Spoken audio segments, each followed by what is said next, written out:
Chapter 949. The latest chapter of this book is not finished. For more exciting content, please scan the QR code below to download the app. Novels are updated even faster. Millions of novels are free to read. Novels with connotations that can't be found online are all here. The moment Xiao Hang heard this name, his eyes suddenly turned sour and swollen. He was back. He was still Long Yi. Long Yi, have you found your memories and the answer you want? Are you here to hunt down the sword hut or go home? Will you always stay by my side in the future? Xiao Hang had too many things he wanted to ask Long Yi, but unfortunately, now was not the time to talk about this. The sword hut had sent out 4 experts. Even if he didn't practice martial arts, it was not difficult to feel that they were more powerful than the dead swordsman. They were probably the 4 venerables that Li Jiangping had mentioned.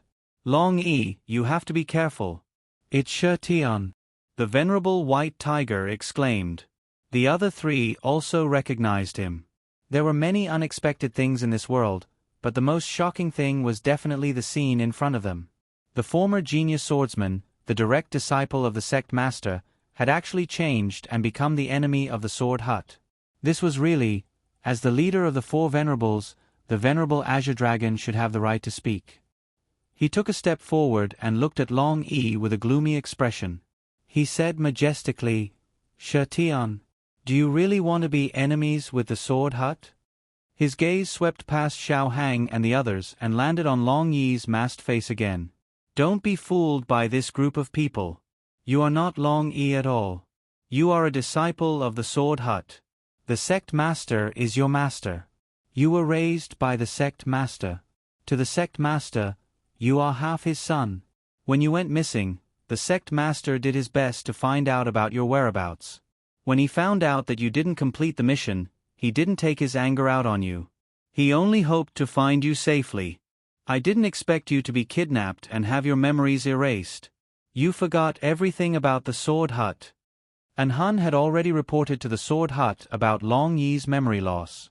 As for how he lost his memory, they didn't know, but it must have been done by someone. The purpose was to make Shi Tian into a killing tool. And the culprit was this group of people who took Long Yi for themselves. Venerable Azure Dragon. Long Yi spoke. His voice was monotonous and cold, just like his aura. What was going on? How did he know who he was? Could it be that An Han's information was false? He didn't lose his memory? The venerable Azure Dragon looked at Long Yi in shock. He carefully sized Long Yi up from head to toe. Soon after, his pupils shrunk. Mystic Moon Sword. What? The eyes of venerable Vermilion Bird beside him also widened as he stared at the sword in Long Yi's hand. It is indeed the profound moon sword. Strange, wasn't the mystic moon sword lost by the young master? How could it be in Shi Tian's hands? As soon as the 2 of them spoke, Xiao Hang also looked towards Long Yi's sword. He was very close to Long Yi, so compared to other people, he could clearly see that it was the profound moon sword. It was indeed strange because the Shenyuan sword was clearly in the hands of Shenyuan Qi and Liao Chen. They had brought the sword and Sir Mingyue to the sword hut. So how did this sword end up in Long Yi's hands? Shangguan Qing took advantage of the confrontation between the big bosses and ran over with a gun. He was the only one present who hadn't met Long Yi face to face. Long Yi felt an unfamiliar aura and moved his sword. Xiao Hang pressed on the hilt of his sword. It's my brother. Long Yi's killing intent faded. Shangguan Qing knelt down beside his younger brother. Jiao Jiao, are you okay? She fainted. Xiao Hang hugged Gu Jiao tightly and said with heartache. What's going on? Is this Long Yi the shadow dragon guard you mentioned? Yes. But Xiao Hang also didn't know the specific situation. He had 3 doubts in his heart. First, how did Long Yi get the profound moon sword? It was impossible for Shenyuan Qi to lose the sword, so there were only 2 possibilities. Either Shenyuan Qi took the initiative to give it to Long Yi, or Long Yi snatched it away. But no matter which possibility, Long Yi had seen Shenyuan Qi. Then, the question was, where did Shenyuan Qi and the others go? The third doubt was, this venerable azure dragon kept saying that Long E was half a son of the Sword Hut sect leader, but how could a son recover his memories and destroy his father's sect? There must be a secret between the Sword Hut sect leader and Long E. And this secret, perhaps even the four venerables didn't know. However, regardless of whether they knew it or not, their actions and helping the tyrant could not be forgiven. The venerable white tiger snorted coldly, "Venerable azure dragon, Shirtion has already betrayed the Sword Hut. There's no need to waste your breath with him. Just help the sect leader clean up the sect." The venerable azure dragon frowned and said to Long E, "Shirtion, I'll give you one last chance. When you return to the Sword Hut, I'll plead with the sect leader and say that you were deceived by these people, so you did something unfavorable to the Sword Hut." Long E swept his sword, and the vast sword chi rolled up the long swords of the protectors, surrounding Xiao Hang and the others, and stabbed them into the ground. With the sword as the boundary, trespassers will die. Shangguan Qing looked at the long sword surrounding them and couldn't help but open his eyes wide. Wow, no way, so powerful. He tried to pull out a sword beside him, but he found that he couldn't pull it out at all. This strength is amazing. The eyes of the venerable azure dragon sank and he pointed his sword at Long E. "Shirtion, it seems that you refuse a toast only to be forced to drink a forfeit. Then, don't blame us for disregarding our relationship as fellow disciples. I've watched you grow up, and I'm really reluctant to kill you." Shangguan Qing chuckled and said, "Hey, old man, so much nonsense. Are you going to fight or not? If you're afraid, then quickly scram. Woo-ah." Before he could finish speaking, the sword chi of the venerable azure dragon slashed towards him. He was so scared that he let out the same cry as Xiao Yi. However, this sword chi didn't fall on his body as it was firmly blocked by Long E. Long E flew up and began to fight with the four venerables. That's right, it was four people. He fought with four venerables at the same time. This confrontation was even more thrilling than fighting with an Hun. Each one of them was a first-class expert in the world. Blade Light and Sword Shadow were so fast that only afterimages were left behind. Shangguan Qing's eyes couldn't keep up with them. His gun was aiming at this one and aiming at that one. After a long while, they didn't get tired of fighting, but his eyes got tired. He sat on the ground and bitterly said, No, it's too fast, I can't aim properly." Xiao Heng's gaze followed Long E. He knew that Long E was poisoned by purple grass poison and also had the risk of losing control, but he didn't know whether it was his misperception or not, but Long E seemed to be a lot stronger after returning this time. After recovering his memory, he understood who he was and why he was fighting. He was not Shirtion. He was Long E. White Tiger Venerable received Long Yi's palm, and he painfully covered his chest and said while gasping for breath, "You really grew up. Your martial arts are actually so high." He and an Hun were orphans who came to the island together. Both of them had good aptitudes, but in these 20 years, an Hun's progress was simply incomparable to his. Soon, Black Tortoise Venerable also suffered light injuries. He gritted his teeth and said, "When we were on the island, why didn't I notice that he was so powerful?" White Tiger Venerable said, "Yes, when he was young, we all thought that he was only a little stronger than an Hun. They all misjudged him." White Tiger Venerable looked at Great Venerable who was fighting with Long E and said seriously, "Venerable Azure Dragon, you can't be merciful to him. We must do our best to kill him together." Azure Dragon Venerable's eyes flashed with a trace of complexity. "Shirtion, you forced me." Long E responded with a swift and fierce killing move. The venerable Azure Dragon kicked the ground and somersaulted in the air to dodge the attack. Then, relying on the inertia brought about by his movement, he suddenly stabbed his sword towards Long E. At the same time, Vermilion Bird Venerable attacked Long Yi's lower body. "Let's go too." White Tiger Venerable said. Black Tortoise Venerable nodded and flew up with him. They attacked Long E from both sides. Long E was attacked from all sides. This was the most fatal attack from the four venerables.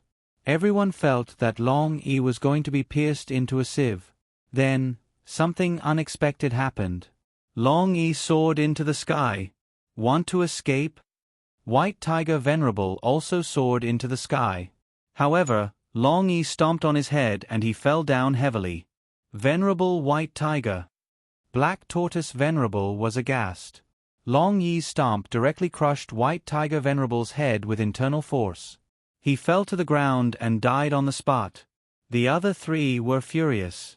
Venerable Azure Dragon and Black Tortoise Venerable attacked Long E from both sides. Venerable Vermilion Bird Venerable took the opportunity to attack Xiao Hang and Shangguan Qing, who were behind Long E. Long E gave up on fighting and turned to Venerable Vermilion Bird. Venerable Azure Dragon shouted, "Vermilion Bird, be careful!" Venerable Vermilion Bird turned around and raised his sword to stab at Long E. However, before he could completely use his sword chi, Long E grabbed his throat. Long E grabbed him and slammed him forward, ruthlessly slamming him into the ice-cold hard mountain. The mountain rocks were shaken and smashed down together with the flying sand. Long E didn't dodge, just looked at him with torch-like eyes, then with a caw sound, he broke his neck. He turned around with a murderous look in his eyes. Then, he tossed the Vermilion Bird Venerable onto the ground as if he was throwing a chick. Vermilion Bird. Venerable Vermilion Bird. 2 of the 4 Venerables were dead. Wow! Shangguan Qing didn't know how many times he exclaimed tonight. He looked at Long E, who killed gods, and murmured, "He's even more arrogant than father." Sky Splitter. I'll kill you. Venerable Black Tortoise threw away the sword in his hand and raised his internal force to the extreme. He rushed towards Long E. He didn't care whether Sky Splitter would stab him or not. It didn't matter because he wanted to die together with Sky Splitter. Shangguan Qing gasped. Hey! Be careful of that guy. Xiao Heng frowned. Long E. Venerable Black Tortoise rushed towards Long E without fear of death, but Long E dodged perfectly. Venerable Black Tortoise wouldn't give up. He raised his Qing Gong to the extreme and chased after Long E like a shadow. Long E looked at him and used his Qing Gong to jump again. He arrived at the edge of the cliff and pointed his sword at Venerable Black Tortoise.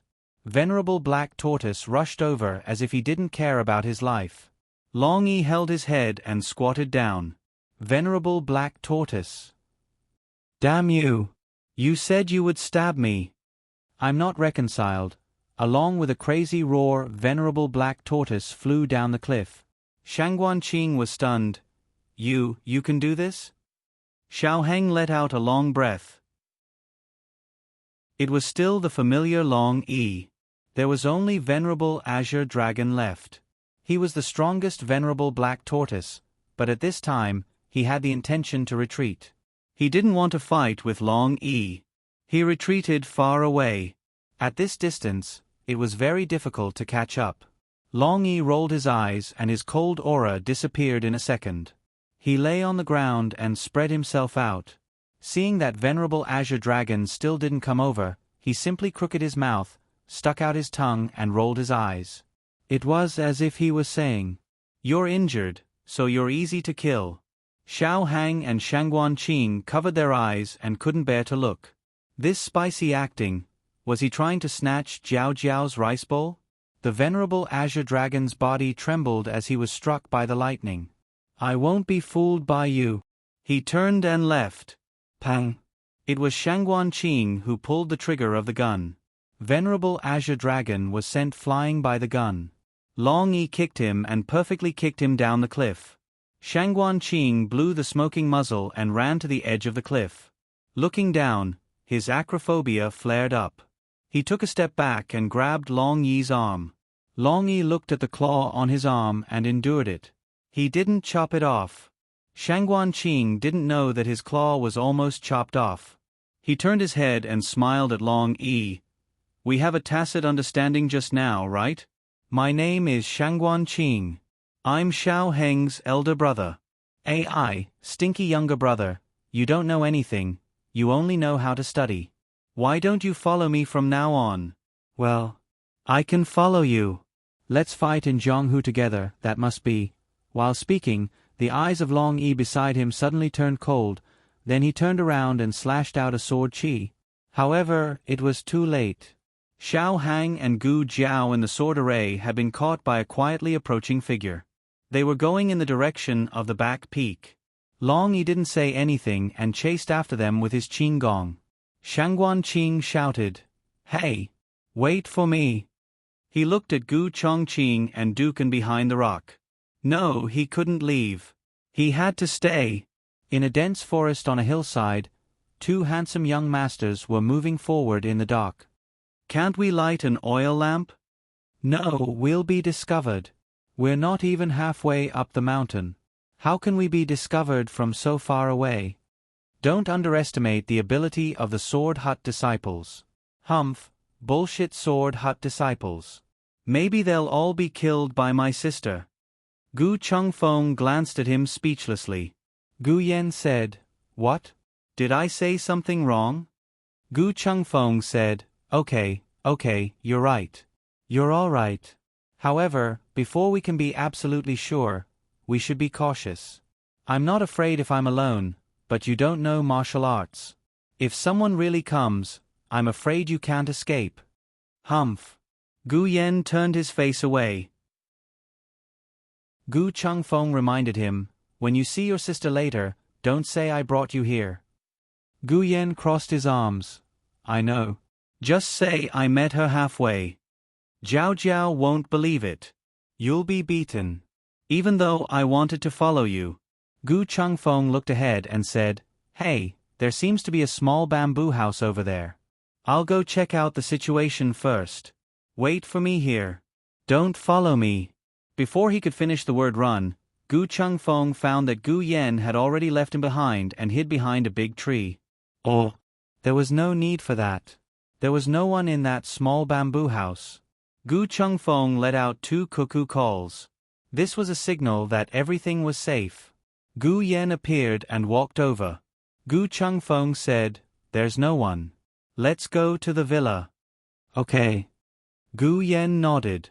He turned around and stepped on it.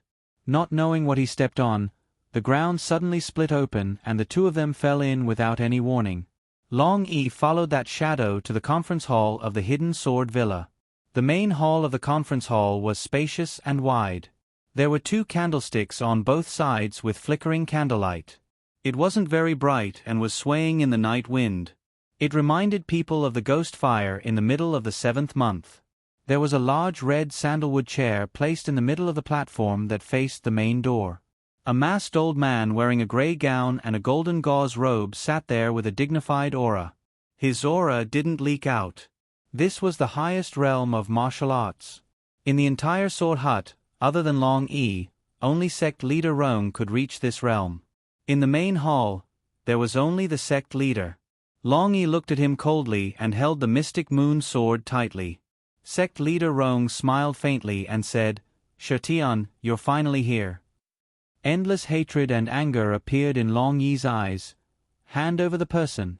Sect leader Rong's smile faded a little. "We haven't seen each other for so many years.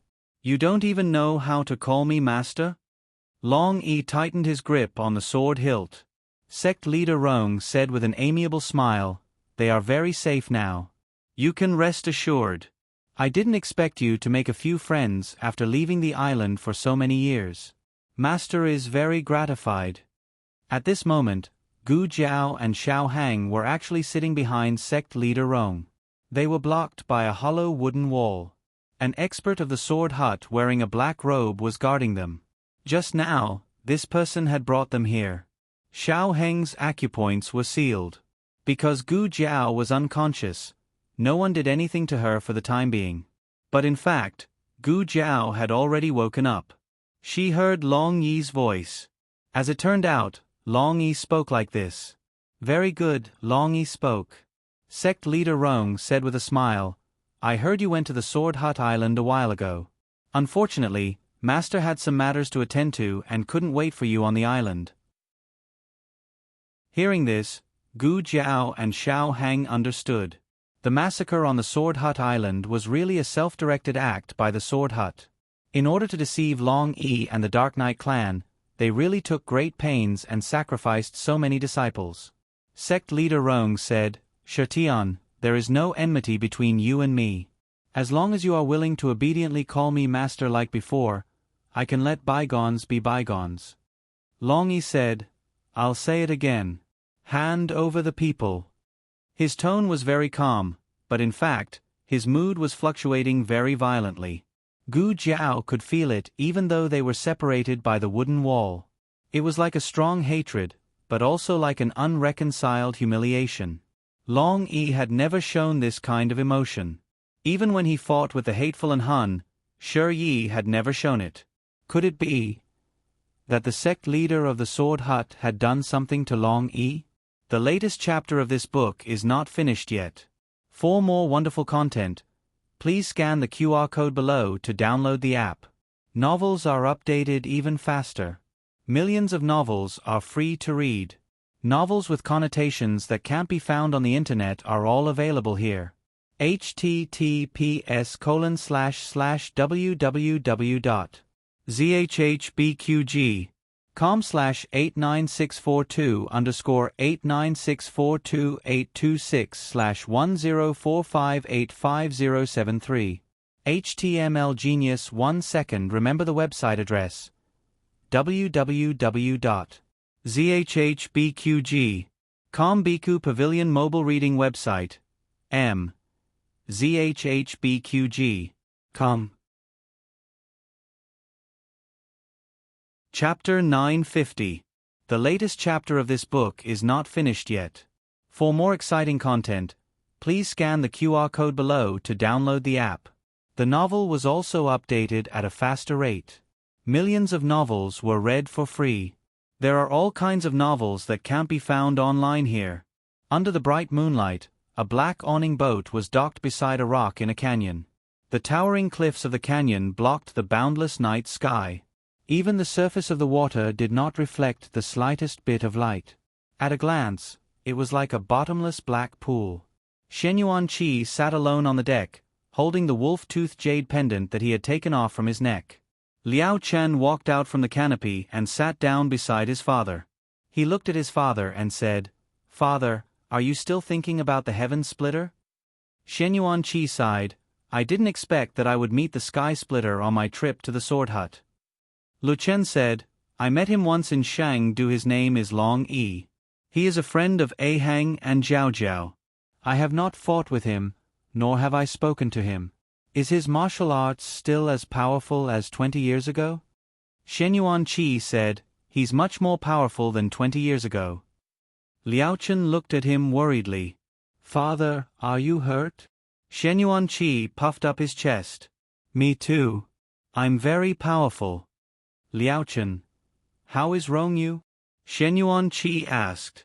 Liao Chen said, "He's really lucky. Even after taking Long Yi's palm, he's still half dead." This time, encountering Long Yi was truly unexpected.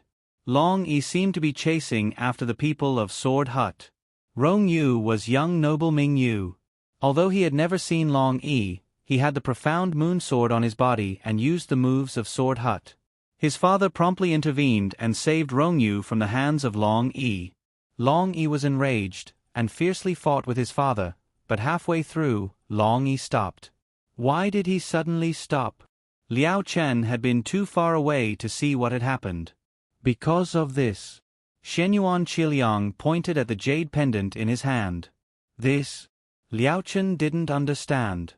Shen Yuanqi said, 21 years ago, he was ordered by the Sword Hut to hunt down and kill the Lord of Shadows. At that time, he already had the upper hand. Just like today, he suddenly stopped. In the past, I didn't understand. Now that I think about it, it's probably because of this Wolf Fong jade pendant. Father said that this was a gift from the Lord of Shadows, Liao Chen said. Shen Yuanqi said, "That's right. She gave it to me on my birthday. She first got to know eldest brother, and they fought together. Later on, she got to know me. She was closer to eldest brother." Liao Chen, "Why do I feel like you sound a little jealous?" Shen Yuanqi said proudly, "But big brother, there is no such thing." Liao Chen, "You're showing off now?" Liao Chen returned to the topic at hand, but why didn't Long Yi kill father after seeing it? Could it be that Long Yi knew it? You know the First Lord of Shadows? Regarding this point, Shen Yuan-Chi was also not very sure.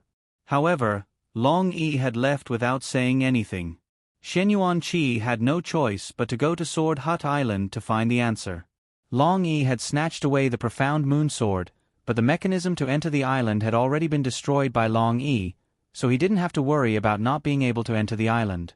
The next day, they arrived at the Sword Hut Island. The island was littered with corpses, and the air was filled with the stench of decay and dried blood. Rong Yu saw the corpse wearing the sect master's robe and rushed over to call him father. Only then did she realize that it wasn't her father. Liao Chen held his breath. "You can recognize him?"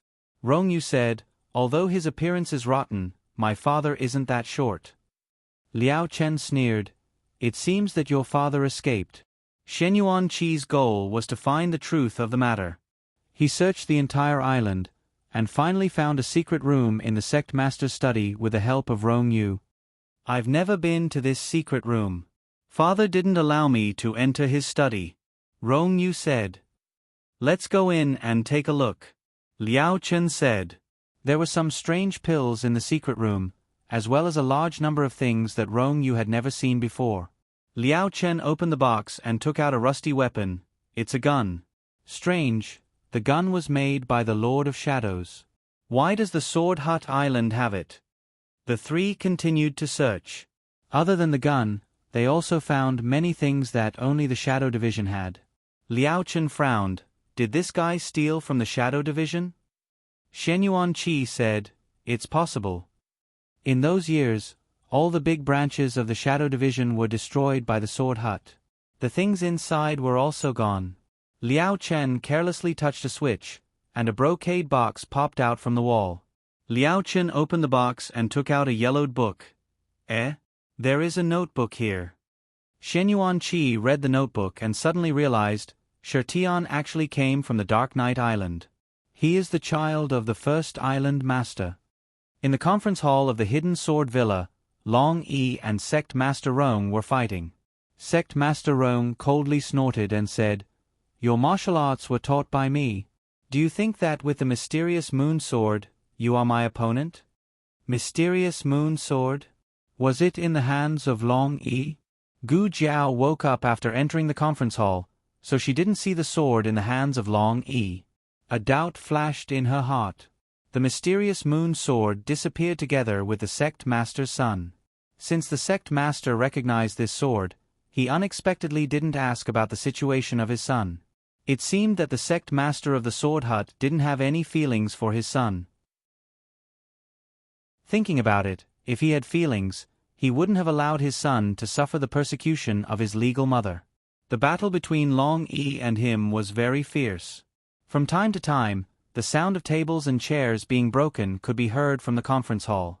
Since Sect Master Rong had Li Zhongping as a spy, then he should have obtained a lot of purple grass fruits from the Dark Knight Island. She didn't know whether Long Yi would suffer or not. Sect Master Rong slashed out an ice-cold sword chi to block Long Yi's attack. Then, he patted Long Yi's shoulder. Long Yi was sent flying by his powerful shockwave, and hit the wall behind him, then fell on the table and chair, breaking into pieces of wood. He used his sword to support his body and attacked Sect Master Rong. But before he could make a move, he was sent flying again by Sect Master Rong. This time, even the sword in his hand was sent flying.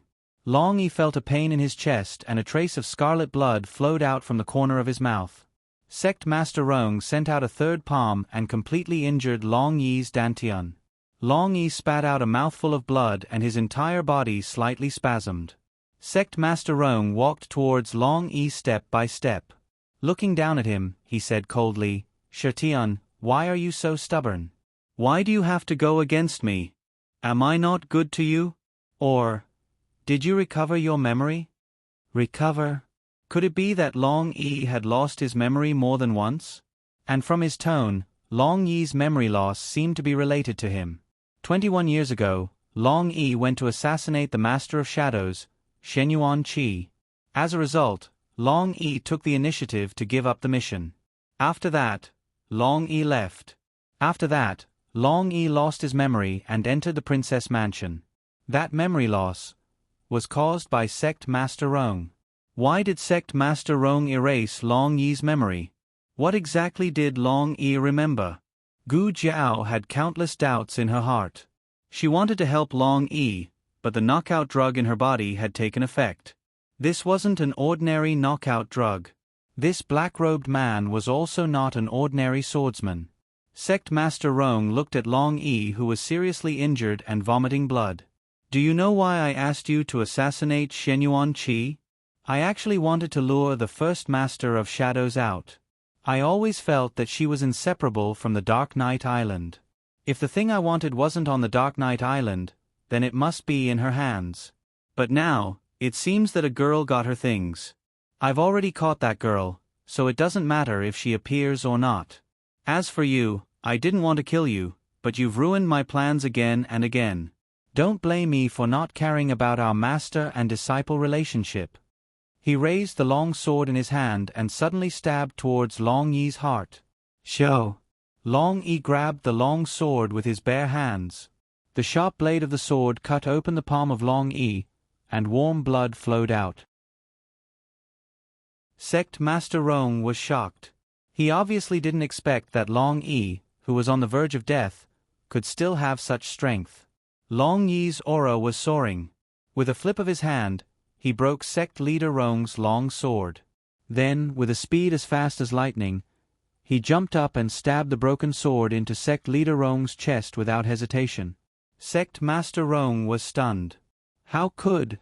Long Yi looked at him coldly. You shouldn't. Take me away from him.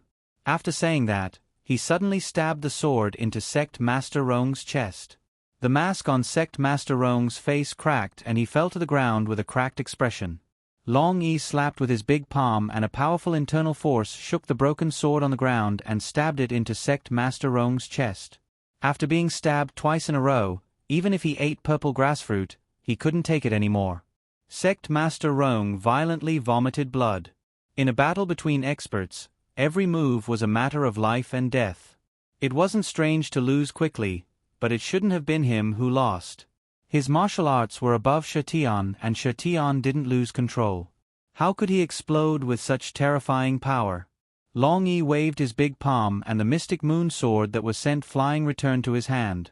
He mercilessly stabbed the sword for the third time. Sect Master Rong's body stiffened and he didn't have any strength left to fight back. Long Yi raised his sword and planned to dig out his heart with the fourth stab. But at that moment, something unexpected happened. The entire conference hall suddenly shook as if there was an earthquake.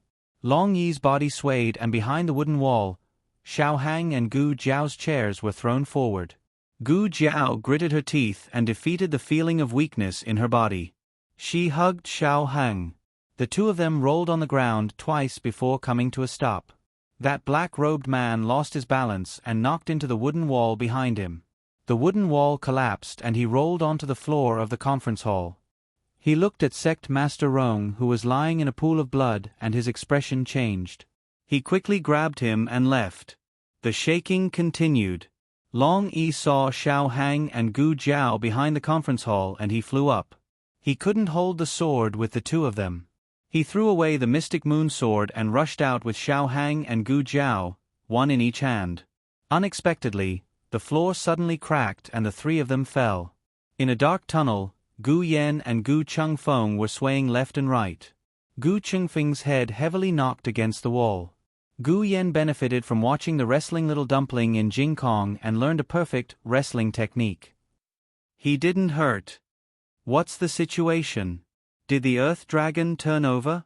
Gu Chengfeng asked frantically. Gu Yan didn't speak. He hugged his head and chest and maintained a self-protecting posture. Finally, the shaking stopped. Gu Chengfeng supported himself against the wall and stood up. At this moment, the two of them were already disheveled. He was more miserable and didn't know where his crown was. Are you okay? He went to help Gu Yan. I'm fine.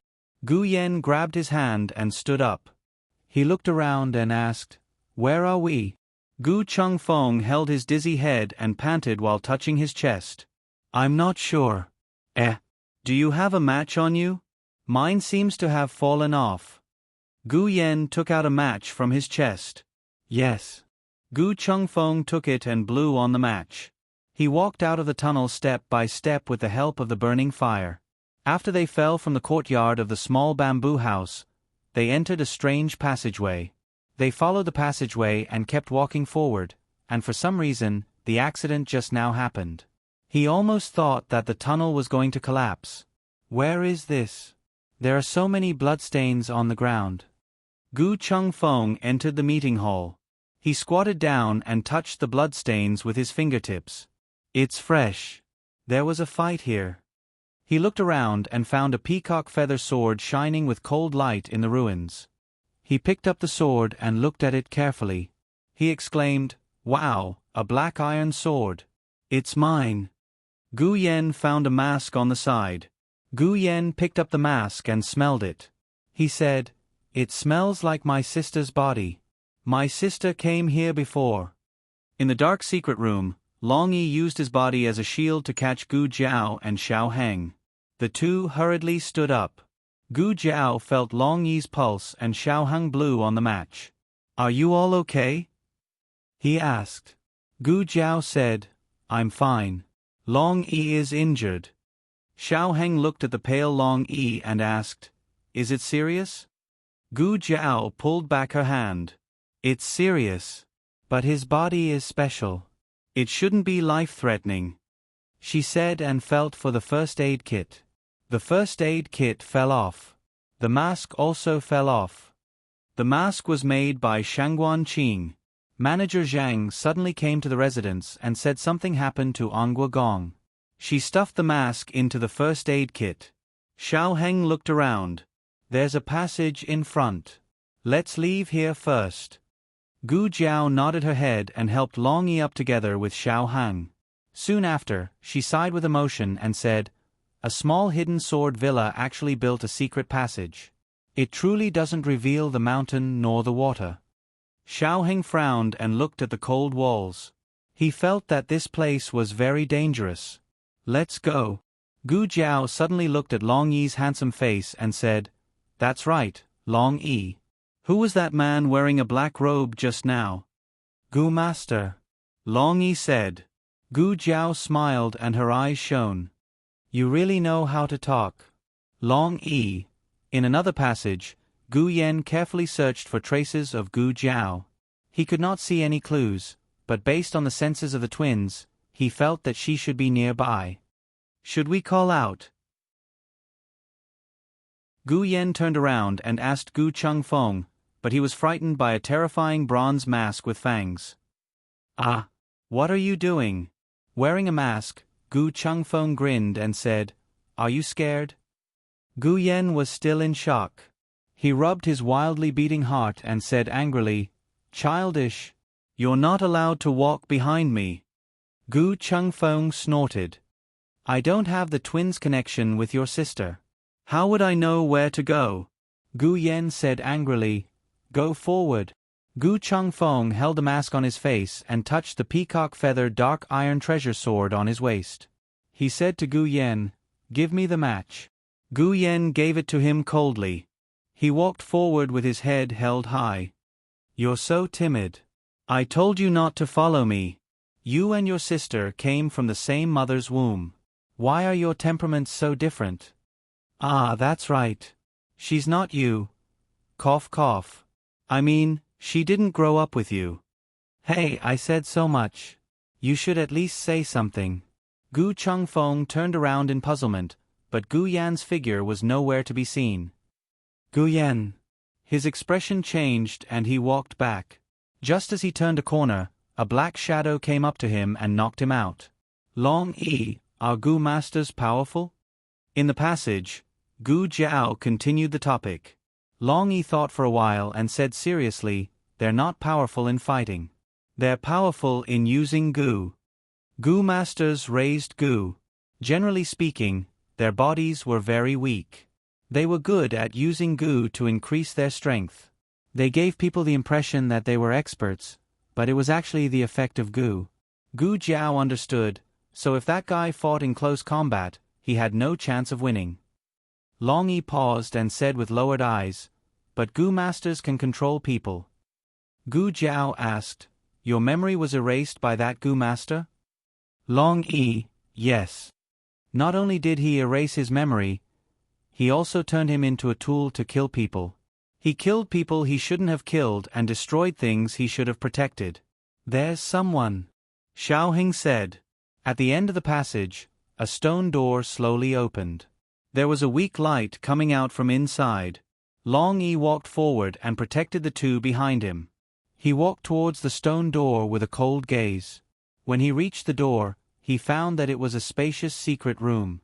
There was someone waiting in the secret room for a long time. Sect leader Rong was sitting on a chair. He was playing with a bronze Fong mask in his hand. Standing beside him was the black-robed Gu master, as well as Gu Yen and Gu Changfeng, who were in the Gu master's hands. Sect leader Rong's weapon had already been taken away. His wound looked simple, but it was still bleeding. He was very weak and would die if he didn't undergo surgery. Gu Jiao and Xiaoheng walked out from behind Long Yi. The two looked at the unconscious Gu Changfeng and Gu Yen, then looked at the Gu master and sect leader Rong. "What do you want?" Xiaoheng asked. Sect leader Rong was weak, but his aura was not weak. He looked at Xiaoheng and said, "You are Great Yan's imperial grandson? I have seen your portrait. I know your and Shangguan Qing's background. I also know that Shi Tian had always been by your side all these years when he was missing. Back then, I was careless and let you take advantage of me." Xiaoheng said seriously, 21 years ago, Long Yi gave up on the mission to assassinate Xian Yuanqi. After that, Long Yi lost his memory. "Was it your doing?" Sect leader Rong laughed mockingly. "He dared to betray me, of course he had to pay the price. Unfortunately, even though his memory was erased, he still ran away." Long Yi must have used his obsession to escape from sect leader Rong, but he didn't expect to enter the princess residence by accident. Xiaoheng looked at sect leader Rong. "Why did you do this?" Sect leader Rong said, "I did it for his own good. What is there to be unhappy about being the Sword Hut's direct disciple? Alright, let's not talk about the past." As he spoke, he glanced at Gu Changfeng and smiled faintly. "These two are your friends, right? If you want to save him, ask this girl to hand over the elixir of immortality." Xiaoheng frowned. "What immortality medicine?" Sect leader Rong said sternly, "The immortality medicine." Gu Jiao was dumbfounded. "Do I have an elixir of immortality? Why don't I know about it?" Sect leader Rong was dying. If he didn't get the immortality medicine soon, he would die. His expression sank. "I will say it one last time, hand over the immortality medicine. Otherwise, I will make all of you accompany me in death." Gu Jiao said seriously, "I really don't have the immortality medicine. If I did, I would have eaten it already." Sect leader Rong was furious. "You?" Xiaoheng asked Gu Jiao softly, "Does he think you have the immortality medicine in your medicine box?" Gu Jiao said, "But I don't have it in my medicine box." She looked at sect leader Rong. "Who told you there was the immortality medicine in your medicine box?" Sect leader Rong used his inner strength to protect his heart, but it was useless. His life was rapidly slipping away. He became anxious. "I saw it with my own eyes.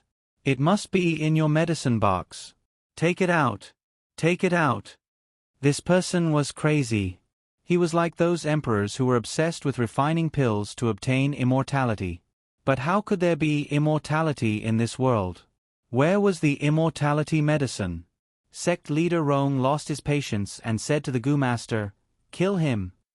Gu Jiao stretched out her hand. Okay, I will give it to you." Xiaoheng immediately got into character, grabbing her wrist and turning around, using his body to block her unsightly acting. "You are crazy.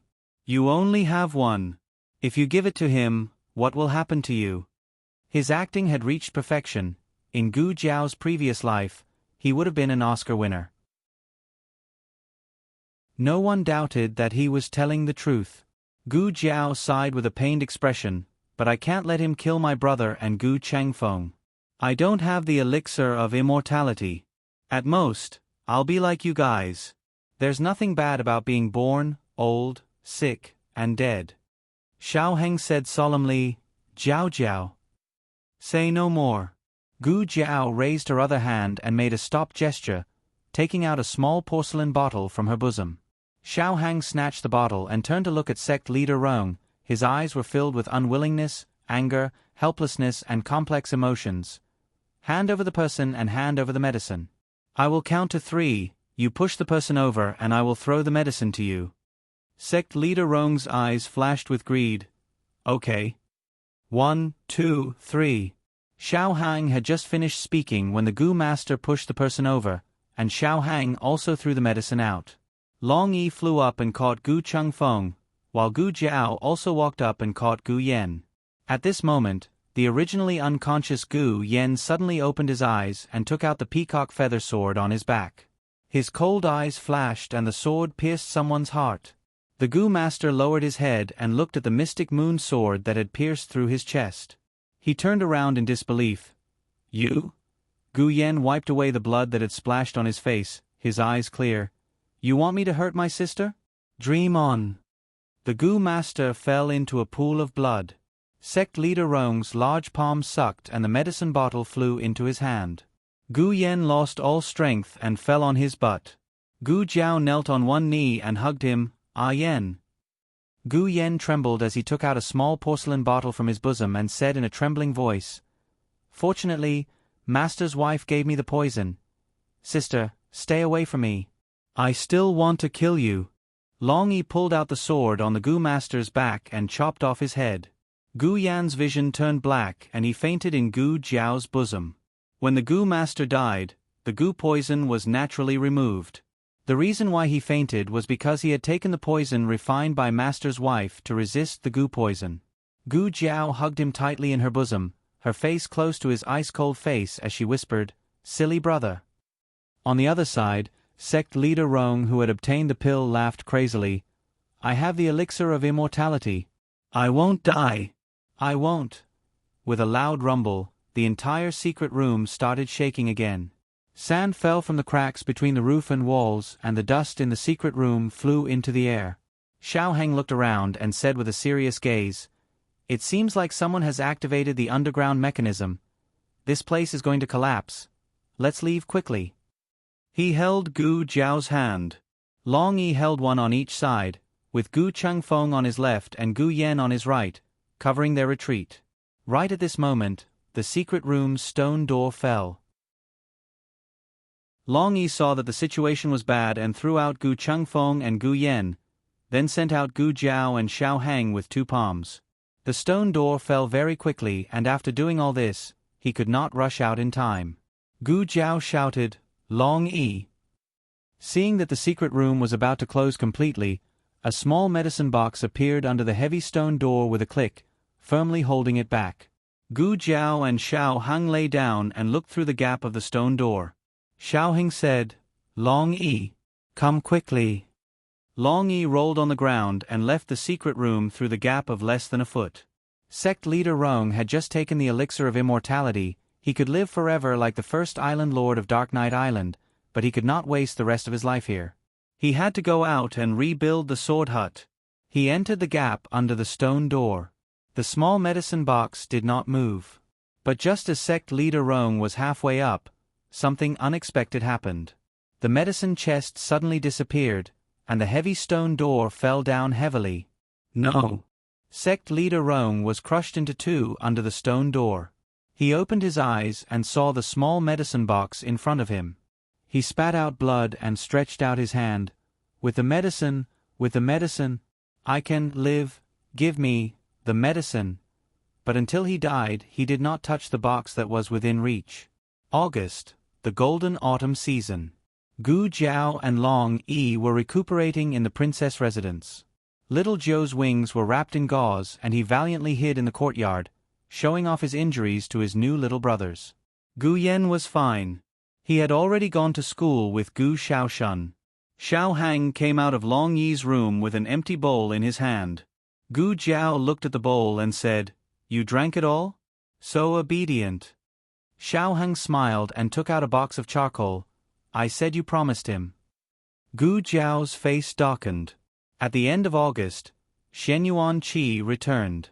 Chong Kuan and Yi Qing also came with him to Zhao country. Gu Jiao thought Chong Kuan came to find Chong Jing, but who would have thought that was not the case? He came to see Long Yi. In the courtyard, Gu Jiao was bitterly arguing with Long Yi. Chong Kuan walked over. He was very excited. He wanted to approach Long Yi, but he was afraid to startle Long Yi. He stood not far away and looked at Long Yi without blinking. He's that child? Even his eyes were red. Chong Jing looked at her father in confusion. Xiao Hang said, "If you are talking about the child abducted by the Sword Hut sect leader, yes.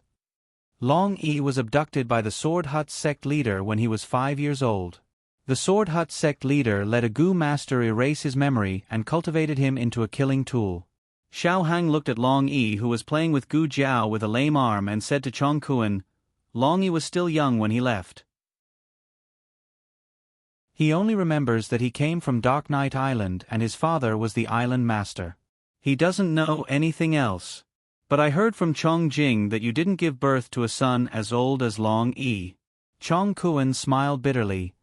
"The island master he is talking about is not me, but the first island master. He is the child of the first island master, not the island master himself.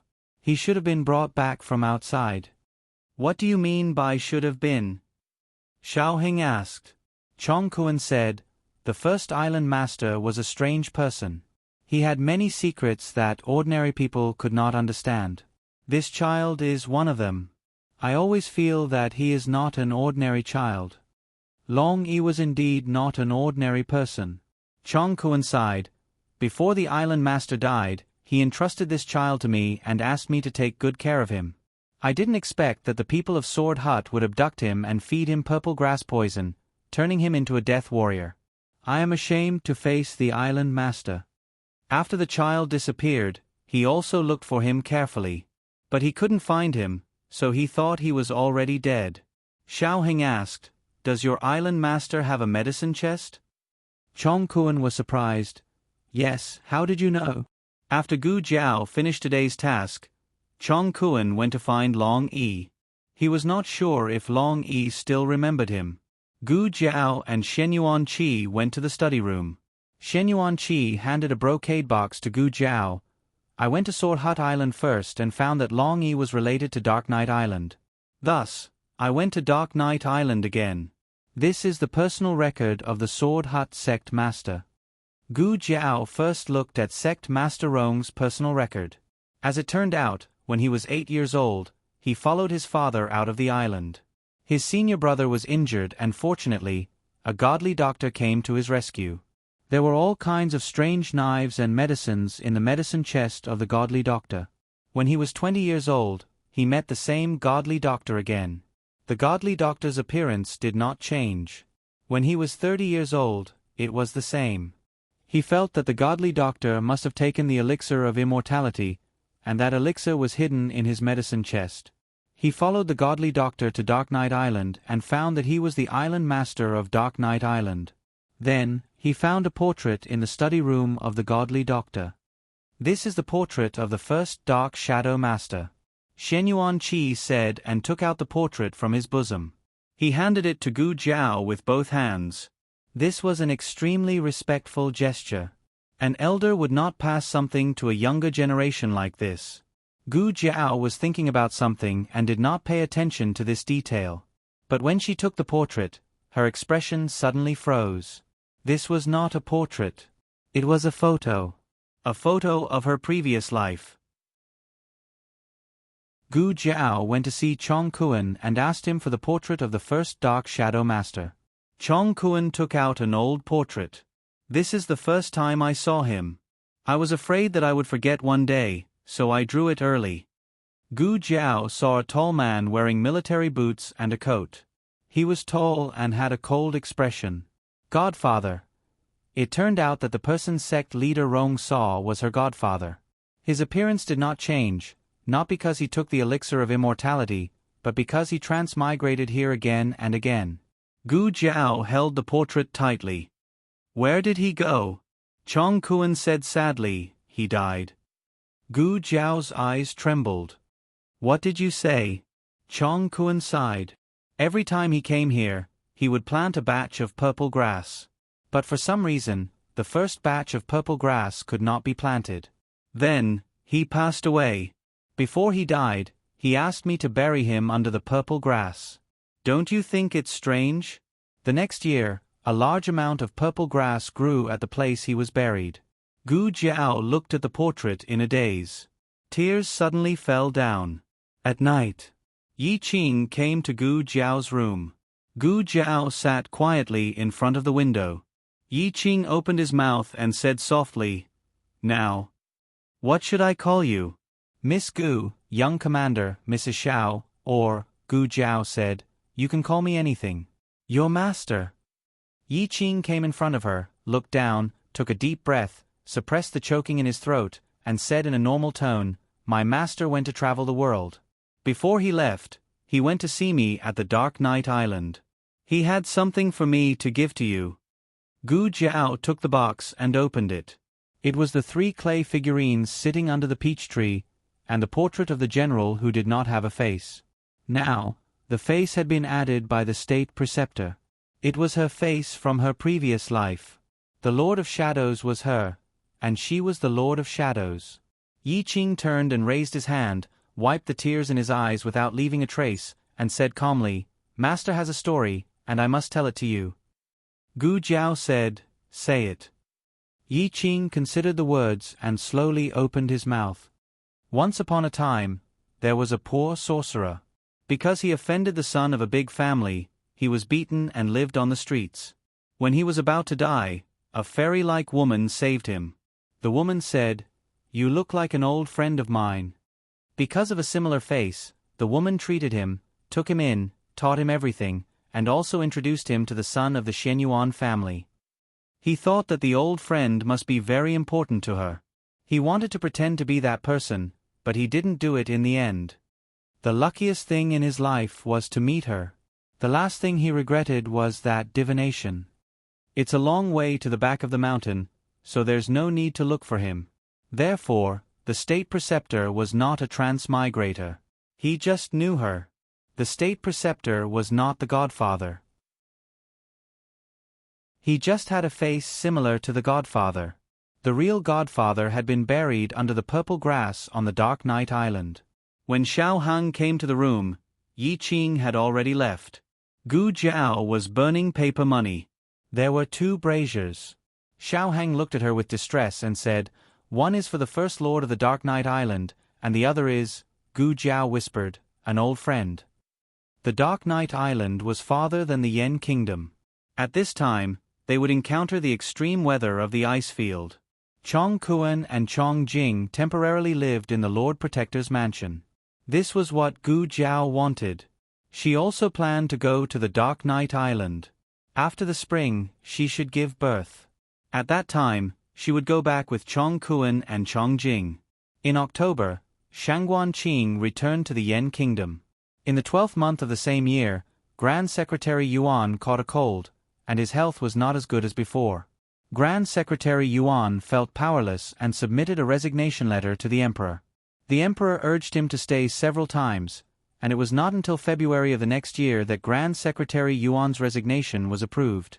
Xiao Hang succeeded the position of Grand Secretary. At this point, the youngest Grand Secretary in the history of the 6 countries took office. On the first day of Grand Secretary Zhao's appointment, Gu Jiao had a fit. A certain Grand Secretary had not sat down for long, and in front of all the subordinates who wanted to greet him, he staggered and fell down. His official hat was crooked. The cabinet officials had never seen Grand Secretary Xiao so agitated. They were all stunned. Xiao Hang did not care about his image. Without saying anything, he rode back to the mansion. Gu Jiao was pregnant with twins. Her belly was bigger than that of other pregnant women, and her delivery date was half a month earlier. She had a fit when she was strolling in the garden with Princess Xinyang. She was still calm. Princess Xinyang was not calm. Seeing that Gu Jiao could walk back by herself, she almost doubted life. Xiao Ji, haha, When I saw you calmly walk back to the delivery room, I also doubted life. Originally, there was one fetus in the womb, but today, both babies' positions were off. The midwife and nurse were shocked. Generally speaking, after a fetus entered the womb, its position would not change again. So what was going on? Could it be that this one had been kicked to the side by the other? The midwife took a deep breath and slowly exhaled. Don't panic. Don't panic. If the fetus position is off, we'll just turn it into a regular one. Which one should we turn first? She rubbed Gu Jiao's belly. This one is closer. Just as she finished speaking and was about to use force, the baby on the other side kicked Gu Jiao's belly and shook his little feet against Gu Jiao's belly. The midwife was stunned again. What's going on now? The nurse stared blankly and said in embarrassment, she might mean, she wants to come out first. In the evening, a loud cry pierced through the silent sky. The little daughter of the Grand Secretary was born. 15 minutes later, the little son of the Grand Secretary was also born. Dragons and phoenixes were auspicious, and the light from the horizon enveloped the entire mansion. All the people in the capital witnessed this celestial phenomenon and secretly thought that it was an auspicious sign from the heavens. Xiao Hang did not care about the two little guys and immediately went to the delivery room. The little guys who were being carried by the midwife and nurse seemed to be a little aggrieved, as if they were complaining that their birth father had not hugged them yet. Xiao Hang went to the bedside without asking. Gu Jiao had just given birth, so she was sleepy and weak. She did not even have the strength to speak. In a daze, she saw a tall figure walking over from the light. He reached out his cold and slender hand and touched her forehead. That was the most beautiful hand she had ever seen. End of text. The latest chapter of this book is not finished yet. For more exciting content, please scan the QR code below to download the app. Novels are updated faster and more complete. Millions of novels are free to read. There are novels with connotations that you can't find online here. https://www.zhbqg.com/89642-826/1045577737.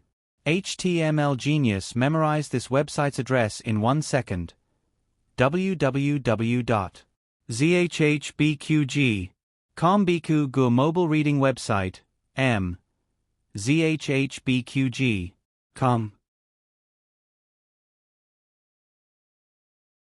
Chapter 951. The latest chapter of this book is not finished yet. For more exciting content, please scan the QR code below to download the app. The novel is more complete and updated faster. Millions of novels are free to read. There are all kinds of novels that can't be found on the internet. The news of the Grand Secretary's family receiving a pair of twins quickly spread throughout the capital. The common people all said that the multicolored light that day was an auspicious sign for the twins. When the two of them grew up, they would definitely be elegant young masters and graceful ladies. They were definitely not some little demon king. Gu Jiao didn't have much milk, and the two little guys refused to drink their wet nurse's milk. Therefore, the small medicine box took on the responsibility of a wet nurse.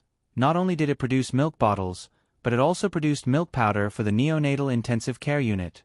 After the two little guys gulped down the milk, they lay down beside Gu Jiao and fell asleep sweetly. When Xiao Hang came into the room with a bowl of not too hot, Gu Jiao was staring at the two little guys with her eyes wide open.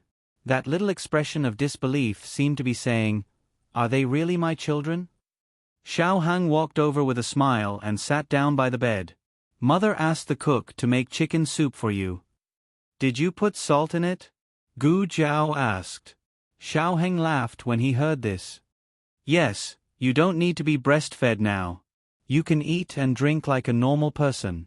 "Oh." Gu Jiao took the bowl and gulped down the steaming bowl of chicken soup. After drinking it, she sighed when she handed the bowl to Xiao Hang. When you care about someone, you can capture any small detail about them. Xiao Hang asked, "What's wrong? Is there something on your mind?"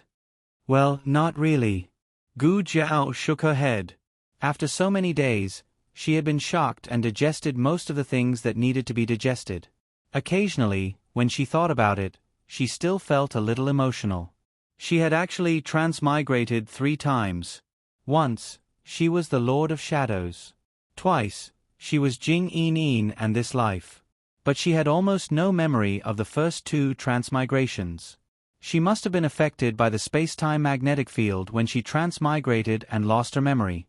The small medicine box could carry both a person and a soul. If the body was gone, then only the soul could be transported. The first time she came here, she had left a set of coordinates in the Grand Preceptor Hall. It was the operating theater. Because of the coordinates, the medicine box was able to bring her brainwaves to this time and space after she died. However, without the purple grass poison, her brainwaves could not merge with other people's bodies. The Godfather knew this, so he planted the purple grass on the Dark Knight Island. As for how the Godfather knew that she had left the coordinates in this space-time, perhaps it would forever be a mystery. Xiao Heng looked at her and frowned. "Are you thinking about that Godfather again?"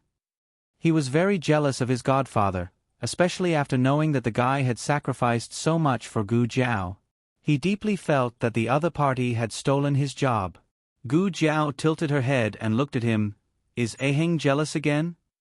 "Miss Dukan is here." "You yeah," reported from outside the door. Xiao Heng coughed lightly. "I didn't." After saying this, he went out and pushed Dukan inside. Dukan had come to see Gu Jiao and the twins. He was distressed that Gu Jiao had to go through the pain of childbirth, but he was also gratified that she had given birth to a pair of twins. The 2 little guys were really too cute.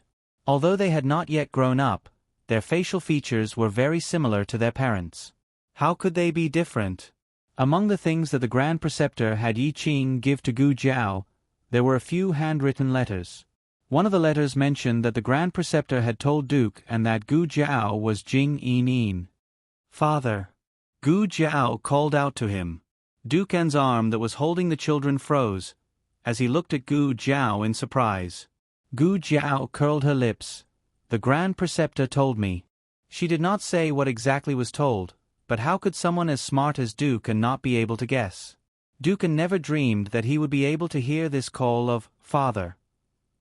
He thought that none of them would poke through this layer of window paper. In fact, it didn't matter if he didn't poke through it. He was already content to be able to stay by her side like this. The little guy on the bed suddenly snorted in dissatisfaction, as if complaining that her grandfather had hugged her younger brother for so long and had not hugged her. Dukan looked at the 2 little guys and then looked at Gu Jiao. Endless emotions rolled through his heart. "Can call me again?" he asked nervously and expectantly. Gu Jiao did not hesitate. "Father." Dukan laughed until tears came to his eyes. The twins changed every day. When they were born, they were small like kittens, but by the time they were out of confinement, they were already 2 chubby babies. Princess Xinyang and Shangguan Yen, who was far away in the Yen kingdom, named the 2 little guys. The daughter was called Xiao Yen, and the son was called Xiao Kong. Xiao Tsong couldn't beat his sister in the womb, and it was the same after he was born. Xiao Yen could eat more than him and was fatter than him. As long as the swaddling clothes were loosened, Xiao Yen could kick him to the edge of the cradle with 1 little foot. Xiao Yen grew too fast, and in the end, she still attracted Gu Jiao's attention. When Xiao Heng returned from court, Gu Jiao was rubbing her chin and looking thoughtfully at the 2 little guys. "Why are you looking at them like that?" Xiao Heng asked with a smile. Gu Jiao asked in bewilderment. "I fed them the same way. Why did Xiao Yen grow so fast?" Xiao Heng thought for a moment. Maybe it's because they absorbed it well? Gu Jiao rubbed her chin. "Is that so?" "Of course not. Xiao Yen grew so fast because every night, someone secretly came over to give her more food. On a moonless and windy night, a ghostly figure flashed into the room with a small milk bottle. Xiao Hang and Gu Jiao were sleeping soundly. The 2 little guys were lying in their respective cradles and had also entered the land of dreams. The owner of the figure came to the side of Xiao Yan's cradle as if no one else was present, and stuffed the pacifier into her mouth. Xiao Yan tasted the fragrance of the milk and began to eat heartily. Gu Jiao pulled open the curtain and looked at the figure beside the cradle seriously. Long Yi. Long Yi's body stiffened, and he denied in all seriousness, "It's not me." Gu Jiao. Long Yi was caught red-handed. Gu Jiao confiscated his small milk bottle and took him outside the room. She said with incomparable seriousness, "You're not allowed to do this in the future. Starting tomorrow night, you're not allowed to secretly feed her." What Long Yi heard was, "Lu Lu Lu, starting tomorrow night, secretly feed her." A few days later, Gu Jiao found that Xiao Yan had grown even better. Originally, she should have taken the little guy to the palace to visit her grandaunt and Yao Shi after the confinement. However, it rained for several days in a row, and it finally cleared up at the end of March. Gu Jiao took the twins and went to the Imperial College to pick up little Jing Kong from school. Little Jing Kong had just finished his equestrian archery class and was sweating profusely. He was 8 years old this year. In the past, he always looked younger than his actual age, but from the beginning of spring this year, he began to grow. His strength had also increased. The teacher said that he was the only one in the elementary school who could draw a bow and arrow. His eyes were less childish and more resolute. "Hello Jiao Jiao, Xiao Yan, Xiao Tsong." He walked into the carriage and politely greeted the three people, although Xiao Yan and Xiao Tsong were unable to respond to him. Gu Jiao took out a handkerchief and wiped his sweat, saying, "Why are you sweating so much?" It was not even April yet, and the weather was very cool. Little Jing Kong enjoyed Gu Jiao wiping his sweat and answered seriously, "We had equestrian archery class today. Jiao Jiao, I got first place again." Gu Jiao praised, "Jing Kong is really amazing." Little Jing Kong shook his little head. He was a big shot in the Imperial College, but in front of Jiao Jiao, he was still a little cutie. After Gu Jiao finished wiping his sweat, he asked, "Jiao Jiao, can I ride a horse by myself?" He rode a pony in class today, and it was not fun at all. Gu Jiao nodded, "Okay." She also brought a horse for him. Little Jing Kong stepped on the wooden stool and got on the Horse King's back. He held the reins tightly in his hand, and his eyes were firm. He already had the domineering aura of a young god of war. "Little Shi, let's go."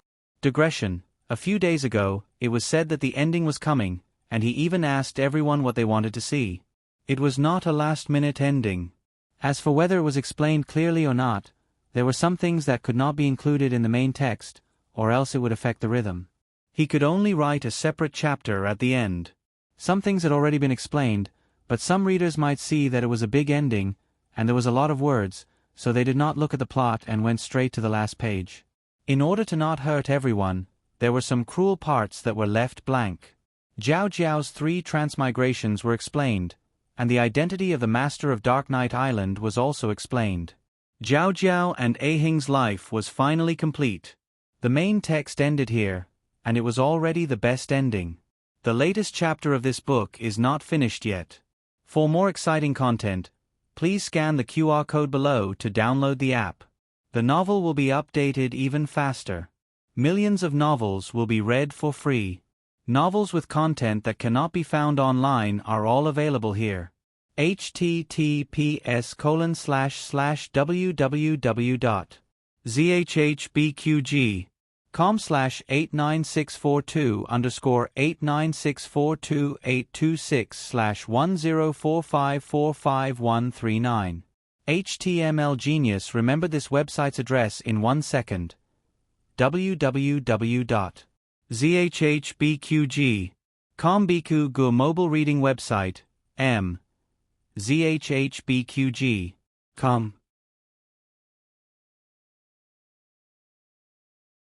Chapter 952. The latest chapter of this book is not finished yet. For more exciting content, please scan the QR code below to download the app. The novel was updated faster. Millions of novels were free to read. There were all kinds of novels that couldn't be found on the internet. For little Jing Kong's safety, Gu Jiao still gave the Horse King a children's saddle, but it was not the one with a cute tiger head carved last year. It was a new saddle with sharp lines and a simple design. It looked handsome and cool. Little Jing Kong was riding on the horse's back, and the man and the horse were very handsome. Xiao Heng was on duty in the cabinet. Before he left in the morning, Gu Jiao mentioned to him that he should go to his grandaunt's place after work. The cabinet was different from the Hanlin Academy, and he was no longer a nameless editor of the Hanlin Academy. Every move of the cabinet chief attracted attention, and he couldn't be as casual as before. Gu Jiao didn't pick him up and went directly to the palace. Ranshou Palace was very lively tonight. Empress Xiao, noble consort Zhuang, and Du Xiaoyun were also there. Half a year ago, Du Xiaoyun gave birth to the eldest son for the crown prince.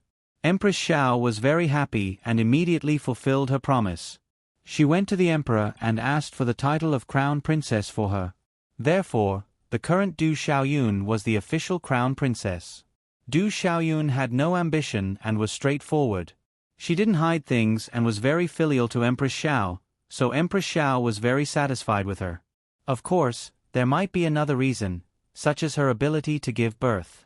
She was pregnant again when her eldest son was less than 1 year old. In ancient times, children were more important than everything. Du Xiaoyun, a filial daughter-in-law who gave birth to 2 children every 3 years, was the golden goose of the family. The 3 hostesses of the imperial palace were sitting in the small garden and playing cards. 3 of them needed one, so they called noble consort Zhuang. Noble consort Zhuang didn't inherit her grandaunt's IQ in other aspects, but she was good at playing cards. In comparison, Empress Xiao was simply a gambling addict. She would play 1 round and then play another. After 2 hours, her brain was already in a mess. She was the only one who lost, and the 3 families won. Her grandaunt was very satisfied. The princess and Jing Kong are here. Eunuch Qin's laughter came from the door. Just then, Empress Zhao's eyes lit up. Mother, I'm going to win. I'm going to win. I finally won. Zhao Zhao is here. I don't want to play anymore. Empress Dowager Zhuang said in all seriousness. Empress Xiao. The twins were carried by Yu Ye and the wet nurse respectively. The 2 of them woke up when they got off the carriage. It was the first time they had gone out so far. The 2 little guys were looking left and right, as if they could really see something. A 40-day-old baby could only see things within half a foot to 1 foot. Du Xiaoyun felt rather awkward when she saw Gu Jiao again. She recalled how she had foolishly pursued Wen Linlang when she was young and ignorant. In the end, she had slept with Wen Linlong's husband and inherited Wen Linlong's status. Why do I feel like I love tea? Gu Jiao was very magnanimous and never mentioned her dark past. Grand-aunt, auntie, crown princess, noble consort. Gu Jiao greeted the 4 people. Grand-aunt, auntie, crown princess, noble consort. Little Jing Kong also followed suit and greeted them. Little Jing Kong wasn't the main character today. He was 7 years old and had long retired from acting cute. After greeting the elders, he went to Cunning Palace to find Qin Chuyu. The elders began to admire and play with the twins. That's right, they were admiring and playing with them. The twins were too cute. They were white and tender and smelled like milk. They didn't cry, especially Xiao Yan. She was chubby and had the demeanor of Aunt Xiao Yi back then. Empress Dowager Zhuang, who didn't want to carry the twins, couldn't help but hug them. This proved how popular the twins were. Bring Wuyo here. Empress Xiao said to the palace maid. Wuyo was the eldest son of the crown prince. He was almost 8 months old and was learning to crawl. It was quite fun. The palace maid brought Qin Wuyo to Ranshou Palace and placed him together with the twins. As an 8-month-old baby, Qin Wuyo definitely had the right to look down on his 2 younger siblings. Moreover, he didn't need to be wrapped in swaddling clothes. His hands and feet were very free. When the palace maid brought toys to tease the 3 little guys, Qin Wuyo unceremoniously snatched the toys from the twins. Then, Qin Wuyo suffered a tragedy. The palace maid untied the twins' swaddling clothes and changed their diapers. While he was turning around, Xiao Yan's small leg kicked Qin Wuyo to the ground. Xiao Tsung had always been obedient. He was a quiet and pretty boy. However, at this time, he also secretly kicked Qin Wuyo. His kick wasn't as heavy as Xiao Yan's, but it was more painful than Xiao Yan's kick. He could be said to be two-faced. As the golden nugget of the imperial family, Qin Wuyo was beaten up for the first time in his life. He was in pain, scared, and aggrieved. He cried out loud, "Aya, what happened to the little master?" The palace maid hurriedly carried the crying Qin Wuyo. The two little culprits' expressions and movements were synchronized. They lay motionless on the bed, and even their eyes were staring at the same direction of the roof. They were especially calm. Empress Xiao heard the sound and walked over. She hugged the little guy and said angrily, "Why are you crying again? Look at how obedient your little brother and sister are."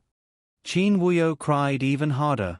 Not long after, Xiao Hang came over from the inner court.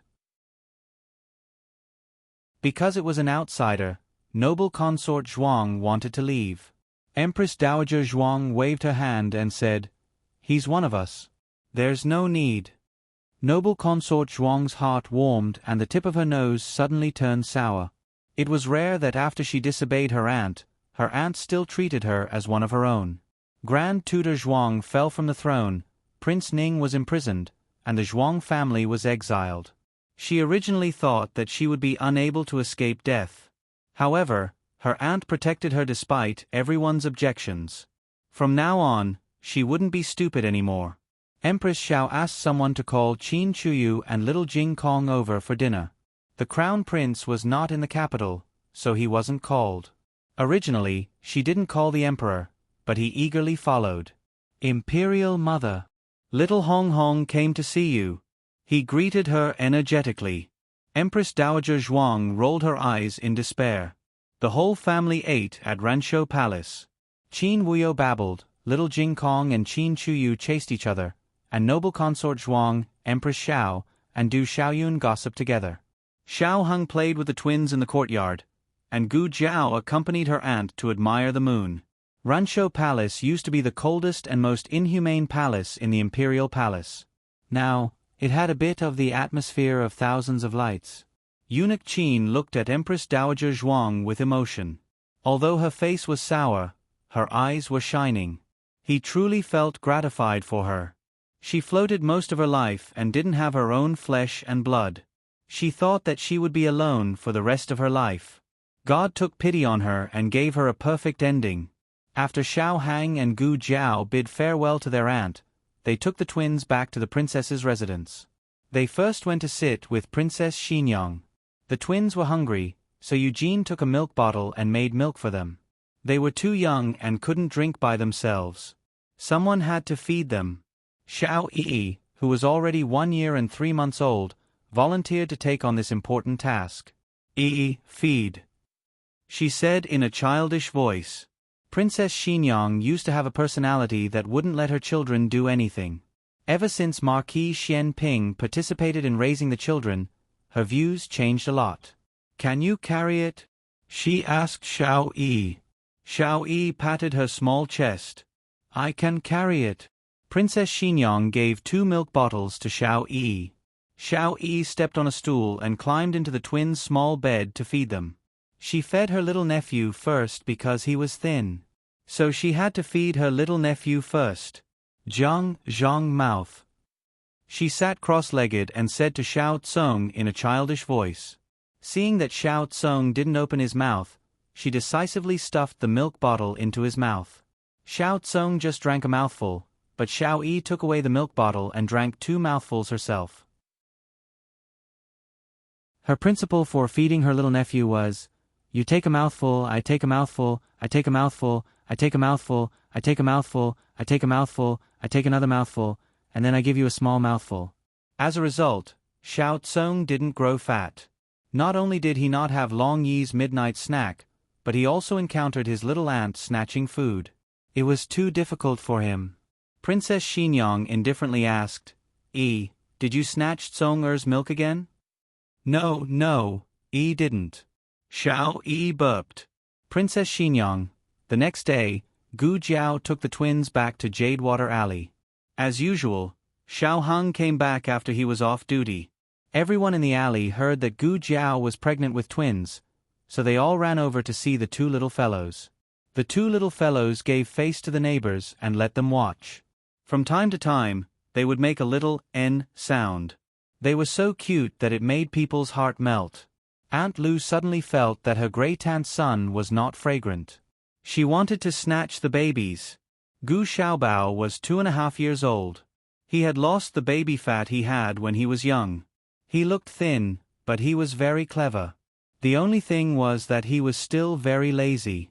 For example, when he was asked to feed the twins, he was too lazy to snatch food. He was very relaxed when he finished feeding. Big sister. Now, he called her Big Sister very smoothly. Xiaobao, what's wrong? Gu Jiao looked at him. Brother and sister are so small. He looked at the babies on the bed and said. Gu Jiao smiled. They're not brother and sister. They're nephew and niece. Gu Xiaobao was clearly unfamiliar with these two names. He had only heard of grandson and granddaughter. Uncle Zhao next door had them. He thought they meant the same thing. Thinking for a bit, he said seriously, I'm not old. Only old men have grandson and granddaughter. Ha ha. Gu Jiao laughed. Digression. Previously, when I wrote that consort Rui Wang was pregnant, I don't remember if I wrote that she gave birth to a son or a daughter. Does any reader remember? The latest chapter of this book is not finished yet.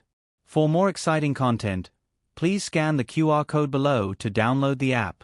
Novels are updated at a faster rate. Millions of novels are free to read. Novels with content that can't be found online are all available here. https://www.zhbqg.com/89642_8964286/1045418553. HTML Genius memorized this website's address in 1 second. www.zhbqg.com Biku Gu mobile reading website, zhbqg.com.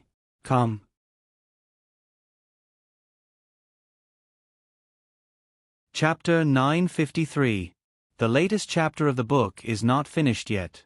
For more exciting content, please scan the QR code below to download the app. Novels are updated at a faster rate. Millions of novels are free to read. Novels with a deeper meaning that can't be found online are all available here. Gu Xiaobao could not understand nephew and niece, but when Gu Jiao mentioned youngest uncle to him, he finally understood. He knew this. I'm youngest uncle? He asked. Yes. Gu Jiao said. He thought seriously for a while and said, okay. He was a year older and was no longer like before, patting his chest and waving his small hands. To him, that was something a baby should do. Gu Jiao was surprised by his change. Children really changed every day. Gu Yan and Gu Xiaoshan went to school, so only Madame Yao and a few maids were at home. Madame Yao carried a plate of desserts she made to the East Room. She knew that her daughter did not like to eat things that were too sweet, so she only put a little sugar in the desserts. You must be hungry since you were so busy early in the morning. Eat something. Madame Yao handed the desserts to Gu Jiao. Gu Jiao took a piece of almond cake and tasted it. It still tasted like before and was quite delicious. Madame Yao placed the plate of desserts on the stool and turned to look at the two little ones. The weather was hot today, so Gu Jiao loosened their swaddling clothes. Xiao Tsong was still a quiet and pretty boy. Xiao Yan looked around curiously and stretched from time to time. She was very cute. The two children were very healthy, but Xiao Yan was a little chubbier. Madame Yao looked at them and could not help but think of Gu Yan and Gu Jiao. It was her lifelong regret that her biological daughter did not grow up by her side. The pain of missing out on precious time with her was not something that could be made up for in the days after they met.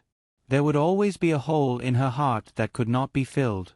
However, with the appearance of Xiao Tsong and Xiao Yan, the hole in her heart was slowly being filled. She liked the two children too much and was deeply grateful to them. Mother, niece is so young. Gu Xiaobao expressed his opinion again. When you were young, you were also this young. As Yao Shi spoke, she suddenly looked at him in shock. You even know about nephews and nieces. Sis said so, Gu Xiaobao said. I'm little uncle. Yao Shi smiled and patted his little head. Xiaobao is really smart. Little uncle wanted to be a good elder, but his nephew and niece had only been eating and sleeping for 40 days. They couldn't play with him at all. He sat on the bed for a while and felt bored, so he went out to find his friends in the alley. Marquis Gu arrived at the door at the same time as Xiao Hang. Xiao Hang had just finished his shift. Coincidentally, so had Marquis Gu. Both of them were still wearing their official robes. In Zhao country, only officials of the 3rd rank and above were qualified to wear purple. Marquis Gu was the 4th rank assistant minister of the Ministry of Works, and his official robe was red. He looked at the purple-robed Xiao Hang, who was younger than him and of lower seniority, and suddenly felt extremely upset. The more a father-in-law looked at his son-in-law, the angrier he became. He really didn't expect that the poor brat he had always looked down on was the little Marquis of Zhao Du. No wonder he could be the top scorer. No matter how much he disliked this brat, he had to admit that the little Marquis of Zhao Du's knowledge wasn't fake. Forget it. Being the little Marquis's father-in-law wasn't bad. His thoughts flashed, and he cleared his throat. Putting on the airs of a father-in-law, he said, You're here, but you don't know how to call me father-in-law? Xiao Hang brushed his wide sleeves and said lightly, I married the daughter of Duke and of Yen. Dukan is my father-in-law. Marquis Gu was slapped in the face. His mouth twitched, and he angrily went in. Stupid brat, what kind of husband did she pick up? She didn't know any etiquette. When he saw that brat later, he would definitely teach her a lesson. He took large strides over the threshold and tripped. Ah! He fell flat on his face. Gu Jiao, who had just come out of the east room, looked at him in confusion. A moment later, she raised an eyebrow and said, Oh, rise. Marquis Gu. Marquis Gu went to complain to Yao Shi with his bruised nose and swollen face. As soon as he entered the room, before he could speak, he saw the twins lying side by side on the bed. He stopped in his tracks. Twins were rare, and fraternal twins were even rarer. The last time he had seen such small fraternal twins was when Gu Yan and Gu Jinyu were young. He still remembered how the two looked when they were in swaddling clothes. The difference was that Gu Yan had a heart disease and didn't want to lie with Gu Jinyu. Thus, he always cried, and the scene was not beautiful. The two little fellows in front of him were clearly lying on separate beds, but he could feel the connection between them through their blood vessels. A thought flashed through Marquis Gu's mind. So this was what real twins looked like. Marquis. Yao Shi was in a good mood today and gave Marquis Gu a rare good expression. Marquis Gu walked over and looked at the two in a daze. Yao Shi automatically ignored the injuries on his face. Her eyes were filled with doting love for the twins, Aheng and Jiao Jiao's twins, Tsong and Yen. Marquis Gu opened his mouth. That girl gave birth to them. Yao Shi smiled and said, Aren't they very cute? Marquis Gu wanted to refute, but he could not find anything to refute. The two little guys really were quite cute. He could not help but think of Gu Jinyu, who had been married off to the distant Marquis of Chongping's manor. Jin Yu and that girl had gotten married on the same day. That girl already had twins. Jin Yu should also be expecting, right? Feng City was the easternmost city in the country of Zhao. The Marquis of Chongping's manor was located on the wealthiest street in Feng City. Compared to the Marquis of Chongping's manor, which occupied such a large area, the courtyard that Gu Jinyu had been given was not as satisfactory. Luo Shui Courtyard, a courtyard that had been temporarily tidied up. Gu Jinyu had already married into the Marquis of Chongping's manor for the better part of a year, but she was still a virgin. At first, she found it hard to speak about this matter. Later on, the Marquis of Chongping's wife urged her to quickly give birth to a son for Third Master Quan, so she told the truth to her mother-in-law. Her mother-in-law had interfered with their relationship as husband and wife, and it had been effective. Ever since then, the third master would come to her room on the 1st and 15th of every month. But even if they were lying on the same bed, the third master would not touch her at all. She once suspected that she wasn't attractive enough to San Yi, or that she had unintentionally done something that made San Yi disgusted. Until one day, she washed her hands to make soup. She spent an entire afternoon cooking a bowl of lotus seed porridge and sent it to San Yi. As a result, when she arrived at the study, she heard a shameful sound. She thought that it was some maidservant that was trying to seduce the third master during the day. Her head became hot and she pushed open the door to enter. However, she saw a scene that she would never forget. The third master was actually lying on his desk, and a man was. It was as though she had been struck by lightning, and her entire body was dazed. The third master flew into a rage out of humiliation and threw her out. She was so angry that she argued with the third master for a while. During this time, she said some angry words that were not pleasant to the ears. Both sides had an ugly argument. In the end, she moved out of the third master's courtyard. She brought Chun Lu and a few other servants to live in this remote Luo Shui courtyard. This was the great marriage that she would rather break off relations with Yao Shi than give up. This was the Marquis Fu's legitimate son that she had set her mind on marrying. How ironic! Old Madame Gu knew about this, right? She had deliberately sent her into the fire pit. She only wanted to rope in the Marquis of Chongping, but she did not care if she lived or died. Her good grandmother really knew how to worry for her grandson. But all of this was just old Madame Gu's wishful thinking. Marquis Ding and Fu had 100,000 Gu family soldiers. Why would they need to rope in the Quan family? A short-sighted harem old woman had sold her out like this. Young Mississippi. Chun Lu carried a bowl of porridge to the window and carefully handed it to Gu Jinyu. It's almost cold. Drink it while it's hot. Gu Jinyu felt the cold wind. I don't have an appetite. Chun Lu said with heartache, You haven't eaten for many days. Gu Jinyu still did not want to eat. Ever since she came here, she had cut off all contact with the capital. But for some reason today, she mysteriously asked, Is there any news from the capital? Chun Lu pursed her lips and lowered her head. Gu Jinyu glanced at her and calmly said, Just say it. Chun Lu bit her lip and quietly said, I heard that eldest young miss gave birth to a pair of twins for the young marquis.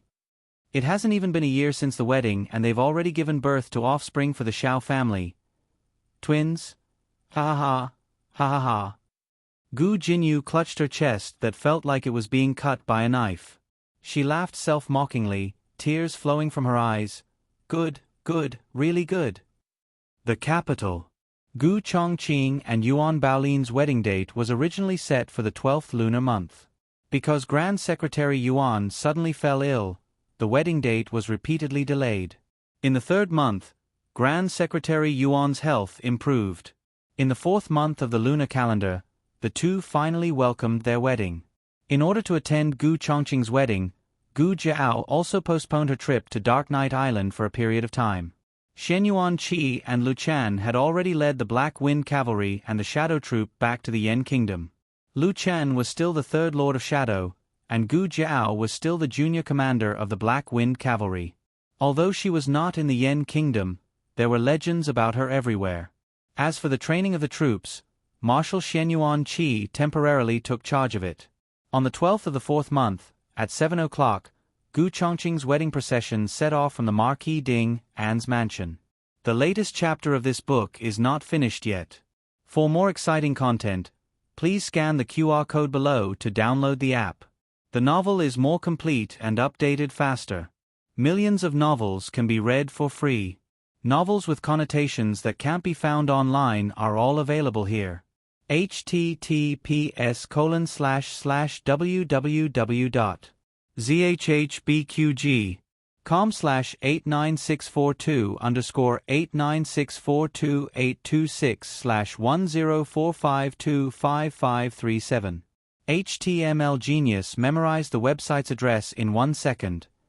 www.zhbqg.com Biku Gu mobile reading website, zhbqg.com.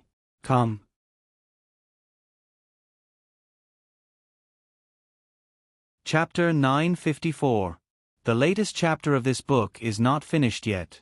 For more exciting content, please scan the QR code below to download the app. Novels are updated faster. Millions of novels are free to read. Novels with content that can't be found on the internet are all available here. Gu Chongqing's entourage was huge. In addition to the awe-inspiring Gu family army, there were 3 younger brothers, Gu Changfeng, Gu Changlin, Gu Yan, and Gu Shaoshun, who was also regarded as his younger brother. The 4 of them were wearing the same royal blue brocade robes.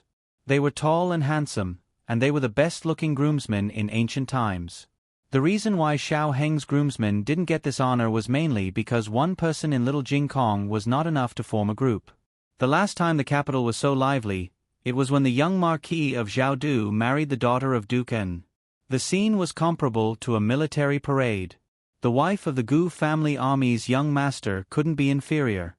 The groomsmen were too good-looking and attracted a lot of attention. However, the one who made people want to scream the most was the groom. For as long as Gu Chongqing could remember, he was either training soldiers in the military camp or fighting on the battlefield. The silver armor was the one he wore the most, and it was as cold as his title of King Yama. Today, he changed into the groom's robes that he only wore once in his life. He instantly became as beautiful as peaches and plums. After the Grand Secretary got married, the hearts of the young ladies were once again shattered. This kind of peerless man was finally someone else's. The Yuan family. In Yuan Baolin's boudoir, Madame Yuan was crying. Her daughter was weak since childhood and had to be raised in a Taoist temple. It wasn't easy for her to get rid of her Taoist robes and put on a woman's wedding dress. Yuan Baolin was wearing a phoenix coronet and rosy robes. She didn't have the coldness of a female Taoist priest. Her lips were rosy, and she was beautiful. Yuan Baolin comforted her mother. "Mother, don't cry. You're just getting married. It's not like you won't come back in the future." Madame Yuan patted her daughter's hand, stared at her daughter, and choked with sobs. "Of course you can't come back. You're married and you're a bride. You have to follow the rules in your husband's house." Yuan Baolin pursed her lips. They were not really husband and wife. The agreement between her and Gu Chongqing had clearly stated that she could return to her parents' home at any time, and Gu Chongqing could not stop her. As for setting the rules, Gu Chongqing had made things easy for her, so she naturally wouldn't make things difficult for him. On the surface, she could still do her best. Yuan Baolin sighed helplessly. I know. You've already nagged me 800 times. I can even memorize it." Madame Yuan wiped her tears with a handkerchief. "That's because you grew up in a Taoist temple. I was worried that you didn't understand the customs of the secular world." Yuan Baolin said, I understand. It was written in the storybook, and she was learning it. Sis. Yuan Tong cried as she walked over. She hugged her sister and said, "I can't bear to leave you." All right. Yuan Baolin comforted her mother and her younger sister. The woman on the side watched in a daze. She had seen a bride crying with her mother, but she had never seen a bride calmly comforting a large family. When the auspicious time arrived, Yuan Baolin's older brother carried her out of the boudoir. Yuan Tong ran behind while crying, Sis. Gu Chongqing received the bride and cupped his hands to bid farewell to his in-laws.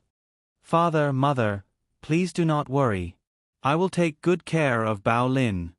Madame Yuan choked with sobs. Father Yuan's eyes were red as he heavily patted Gu Chongqing's shoulder. "Remember what you said. Go. I'll leave Baolin to you." Once Gu Chongqing left, Father Yuan turned around and covered his face with a large hand. He began to cry, "Woo, ah. Baolin is married." Madame Yuan, who had been crying, trembled. She looked at her man as if she had seen a ghost. She had suddenly met someone who could cry even more than her. She was so shocked that she couldn't cry anymore. The bridal procession arrived at Marquis Ding and Manor in a lively manner. Gu Chongqing dismounted from his horse. Arriving in front of the sedan, he extended his slender hand. Yuan Baolin had originally planned on walking down, but she suddenly saw the hand that was extended from under the veil. She was stunned. She understood the principle of putting on an act. It was just holding hands, so it shouldn't matter. She gently placed her soft and boneless hand in Gu Chongqing's palm. Gu Chongqing lacked experience with women. After growing up, the only woman he had been close to was his younger sister. His younger sister's hand had calluses and injuries from working and fighting. Yuan Baolin's hand was a bit different. This was a delicate hand.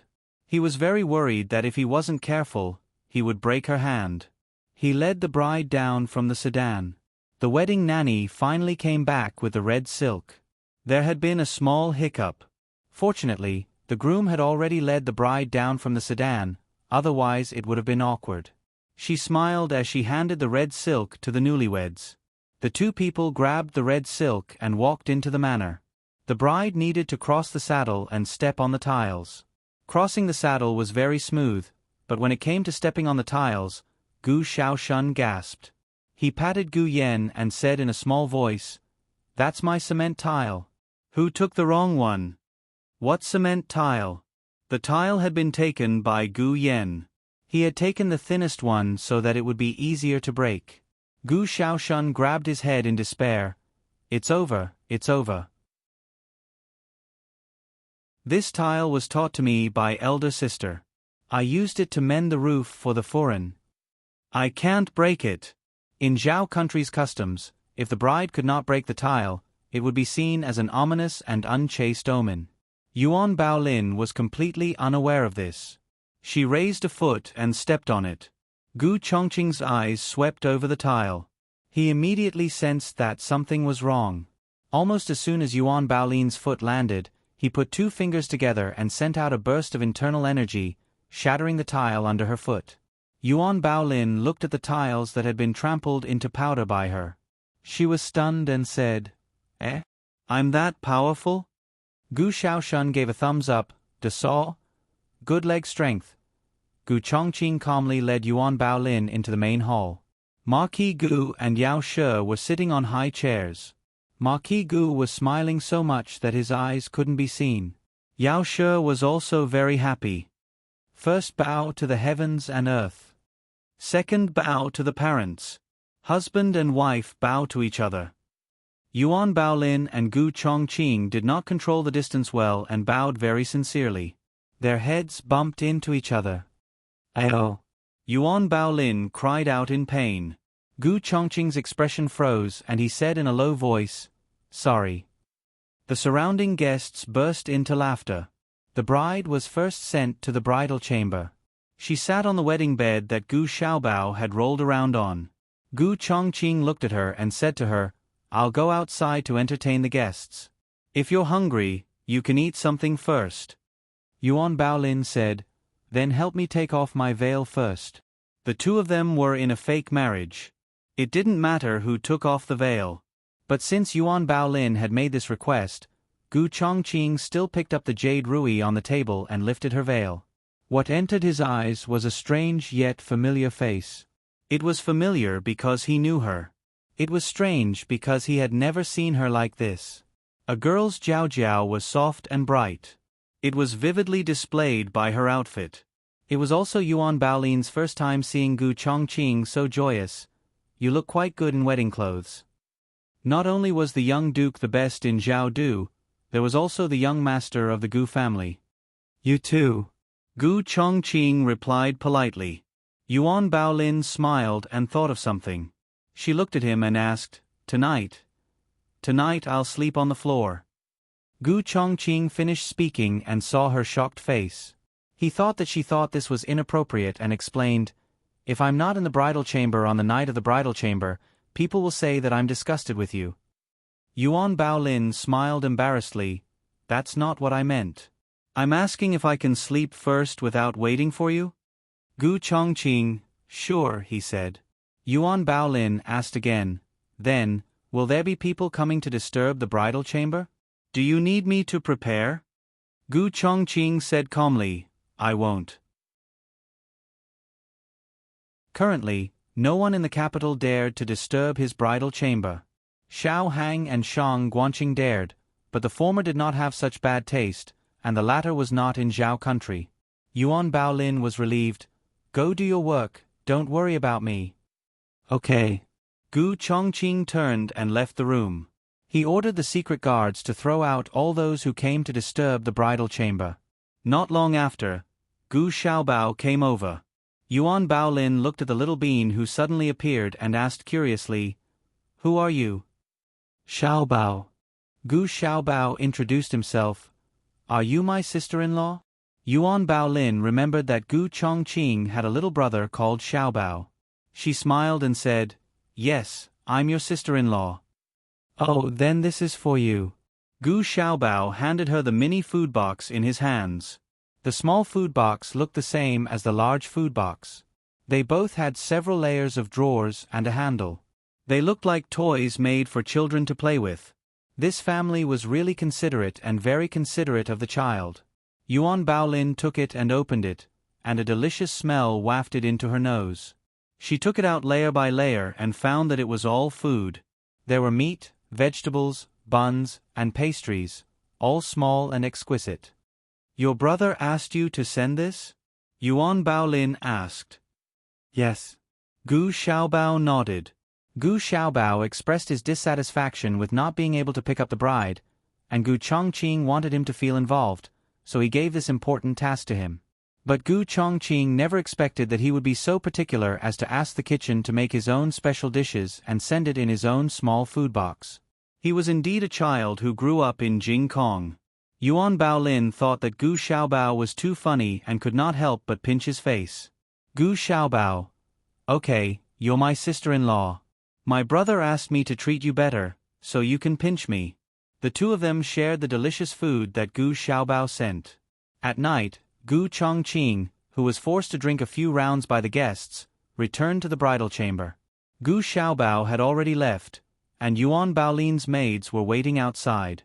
He stepped into the room and saw that Yuan Baolin was indeed asleep. The thin red silk curtain hung down, reflecting the light of the candles. It was a festive sight. Her graceful figure was faintly discernible under the curtain, with the unique beauty of a young girl, inadvertently exuding a trace of spring charm. Gu Chongqing looked away and went to the wardrobe to take out a mattress and spread it on the floor. He then took a quilt and lay down with his clothes on.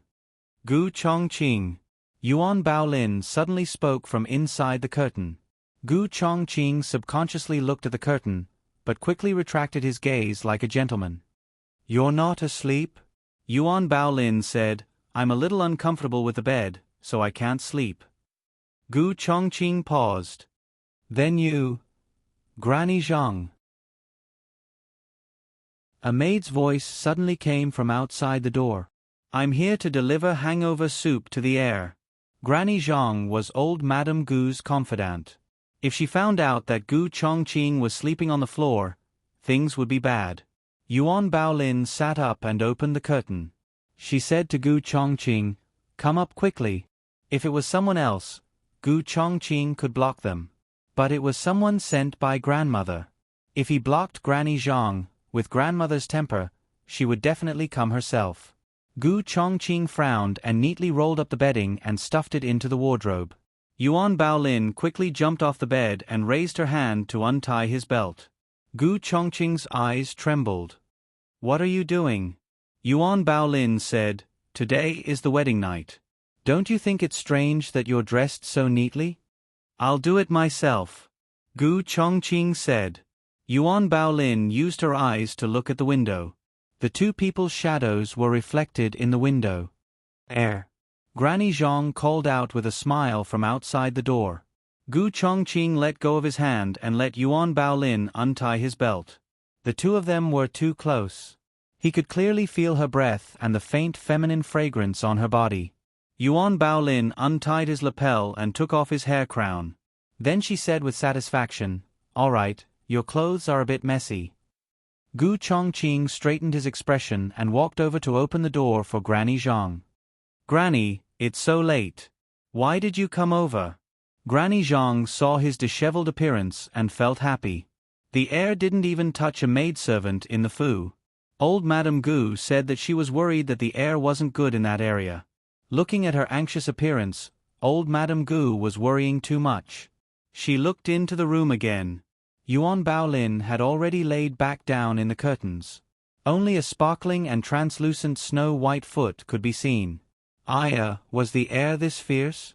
As soon as he returned to his room, Granny Zhang's heart bloomed with joy. Drink the hangover soup while it's hot. Gu Chongqing took it and drank it in one gulp.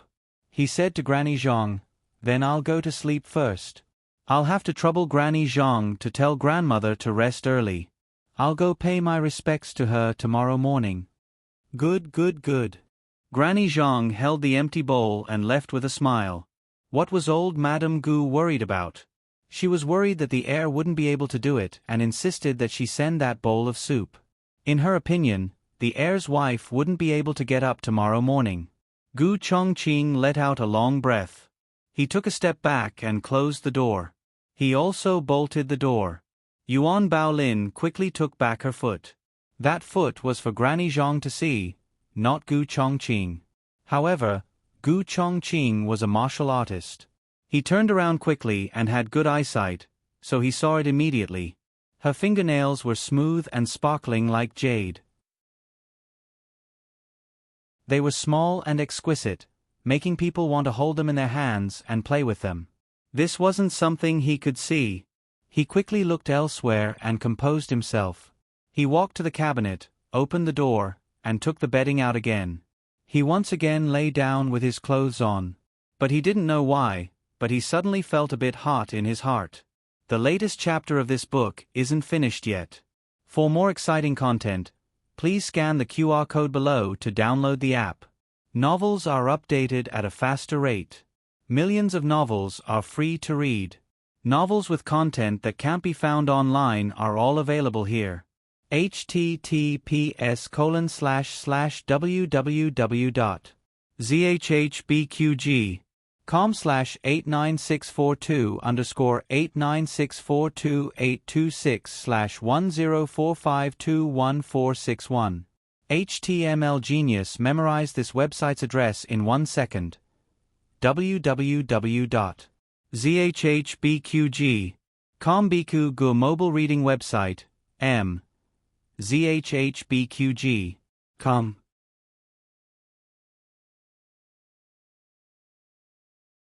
Chapter 955. The latest chapter of this book is not finished yet. For more exciting content, please scan the QR code below to download the app. Novels are updated even faster. Millions of novels are free to read. Novels that can't be found online are all available here. He was a martial artist, so his body was warmer than normal people. In addition, he drank a lot of wine during the banquet, so it was normal for him to feel stuffy. He didn't take it to heart for a while. He pushed the quilt down a bit and closed his eyes to wait for sleep. However, he was so hot that even his mind began to become a bit muddled. A scene that he shouldn't think about flashed through his mind without warning. It was her jade foot that was quickly pulled back into the curtains. A girl's foot was white and petite. Jiao Jiao's foot looked soft and delicate. Oh, what's wrong with me? Why am I thinking about these things? Gu Chongqing pulled himself back to his senses in time. Soon, he remembered that he hadn't finished his conversation with her just now because of Zhang Mama's arrival. Should he ask her about it? He had never been this confused even when he was fighting. Gu Chongqing listened to her breathing and knew that she hadn't fallen asleep yet. He hesitated for a moment before opening his mouth. "Did you have something to ask me just now?" Yuan Baolin turned her head in disbelief and looked in the direction of the bed. "Oh, what did I want to say to you just now? Nanny Zhang interrupted me, so I forgot." "Go to sleep," Gu Chongqing said. "You should also sleep early," Yuan Baolin said. "All right," Gu Chongqing replied and closed his eyes again. After that, the room fell into silence once more. There were no sounds of cicadas or frogs in the April night, nor was there a cold wind whistling. The entire residence seemed to have fallen into a deep sleep. It was so quiet that one could almost hear their own breathing. Of course, with Gu Chongqing's hearing, he could still hear Yuan Baolin's breathing. His heart became hotter and hotter, from the initial stuffy heat to the heat of his entire body. It wasn't that he hadn't drunk before, but it wasn't like this when he was drunk. Moreover, his alcohol tolerance was very good. Although he had been forced to drink several times tonight, it was still within his tolerance. He shouldn't have this kind of feeling. Could it be because he was in the same room as a woman? When did his self-control become so weak? As the heir of the Marquis's household, old Madame Gu had worried a lot about this grandson of hers. When Gu Chongqing was 15 years old, old Madame Gu had already stuffed someone into his room. The old Marquis was worried that he would hurt his body by being too obsessed with this matter at such a young age, so he sent those maidservants away. However, after being in the military for so many years, he had heard a lot of dirty jokes. When he went to war, he had also seen many women, but he had never been like this. Or was there something wrong with the wine tonight? No, everyone drank it. He even drank the hangover soup that his grandfather sent over. Hangover soup. Gu Chongqing clenched his fists. He finally understood what was going on. His grandmother was really... Gu Chongqing sighed angrily and turned around with his back facing the bed. He tried his best to use this as a psychological cue to isolate Yuan Baolin. He recited a few Buddhist scriptures that little Jing Kong had taught him in his mind and managed to slightly suppress the heat in his body. However, at this moment, Yuan Baolin, who was on the bed, turned over. As an expert, his hearing was very good. He heard Yuan Baolin turn over and kick off the quilt. He heard Yuan Baolin turn over again and tug at her clothes. He heard Yuan Baolin lift the curtain and walk towards him barefooted. Walking towards him. Gu Chongqing's heart skipped a beat. He quickly turned around to look at her. There were dragon and phoenix candles burning in the room. The candles were not very bright, but they were definitely not dark either. Yuan Baolin came to the table with slight irritation. She was wearing a red undergarment. The lapel of her shirt was slanted by her, revealing her fair neck. Her glossy black hair casually cascaded down her back, making her skin look so white that it was glowing. What's wrong? He asked in a hoarse voice. Yuan Baolin poured a cup of tea. It's so hot. I'm so thirsty. Then, she drank the herbal tea in one gulp. She still wasn't satisfied, so she poured herself another cup. She drank 3 cups in one go, but it was still very hot. It didn't quench her thirst at all. Just as she was about to drink the 4th cup, she was stopped by Gu Chongqing. Gu Chongqing sat up and looked at her. Don't drink any more. If you drink any more, your stomach will explode. Yuan Baolin raised her hand to touch her hot cheeks. But I feel so uncomfortable. Gu Chongqing looked at her again. This time, he realized that her condition wasn't right. Her face was abnormally red and her eyes were blurred. Even her breathing became rapid and short. Gu Chongqing didn't want to think of the worst, but he still asked, "What did you eat today?" Yuan Baolin's voice gradually became confused. Food and snacks. Gu Chongqing sucked in a breath of cold air. The heat that he had suppressed with great difficulty was ignited again by her slightly panting voice. He suppressed the evil fire in his lower abdomen and said in a normal tone, "Xiaobao sent it?" "Yes." Yuan Baolin nodded. The food sent by Gu Xiaobao was definitely fine. He also needed to eat it. Even if someone wanted to do something, it was impossible to drug a child's food. "Nothing else?" he asked. Yuan Baolin struggled to think. After a while, she said, "Oh, before you came back, old Madam sent a bowl of lotus seed soup over." Grandmother again. Very good. It was hard for him not to guess the answer. Gu Chongqing was good at fighting, but he wasn't old Madame Gu's opponent in matters of the inner courtyard. There was a saying that the older the ginger, the spicier it was. If Gu Chongqing thought that old Madame Gu only put all her eggs in one basket, then he was too naive. When it came to matters of the boudoir, it was naturally better for both sides to have a burning passion. Yuan Baolin looked at him with grievance. "Gu Chongqing, I'm so hot." Gu Chongqing's eyelashes trembled. He stood up and went to the door. He opened it and said, "Someone come." A nanny on night duty came over with a coat. Gu Chongqing ordered, "Go get some water." The nanny was shocked. She subconsciously looked at him and blurted out, "So fast? How long has it been since the door closed?" You can't be so fast."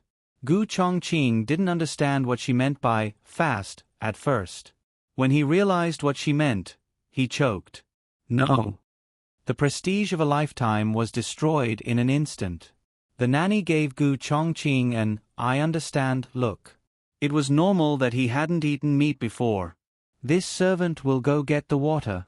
She turned and left. Not long after, the entire kitchen knew that the heir had asked for water. Gu Chongqing choked. When she brought over a bucket of hot water, he remembered that he had forgotten to remind her that she wanted cold water. Cold water, ice cubes. Gu Chongqing said coldly. The nanny looked at him thoughtfully. His martial arts weren't very good, but he had a lot of tricks. Did he want to add 2 candles? Gu Chongqing's face sank. "Do you not want to work in the manor anymore?" The nanny left with her tail between her legs. Then the entire kitchen knew that the heir's driving skills weren't good enough.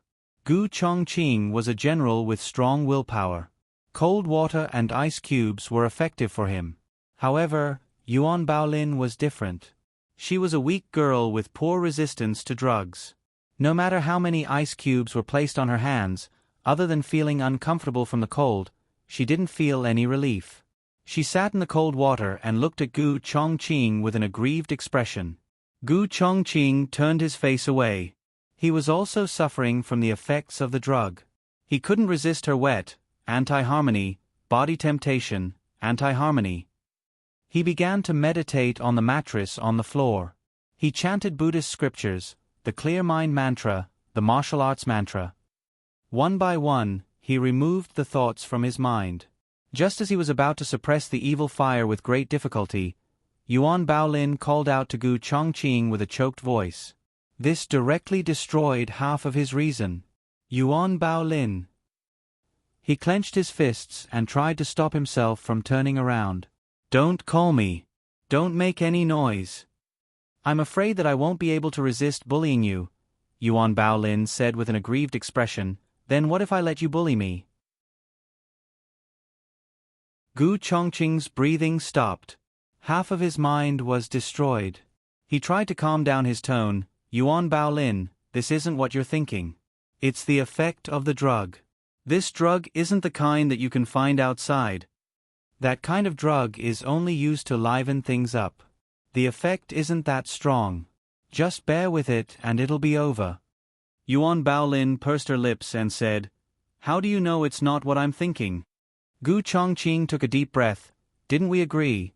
Yuan Baolin interrupted him with an aggrieved and resentful look. "I tricked you, okay? If I didn't say that, would you have married me?" Gu Chongqing clenched his fists tightly. "You've been blinded by the drug. You don't understand what you're saying." Gu Chongqing. Yuan Baolin. "Shut up."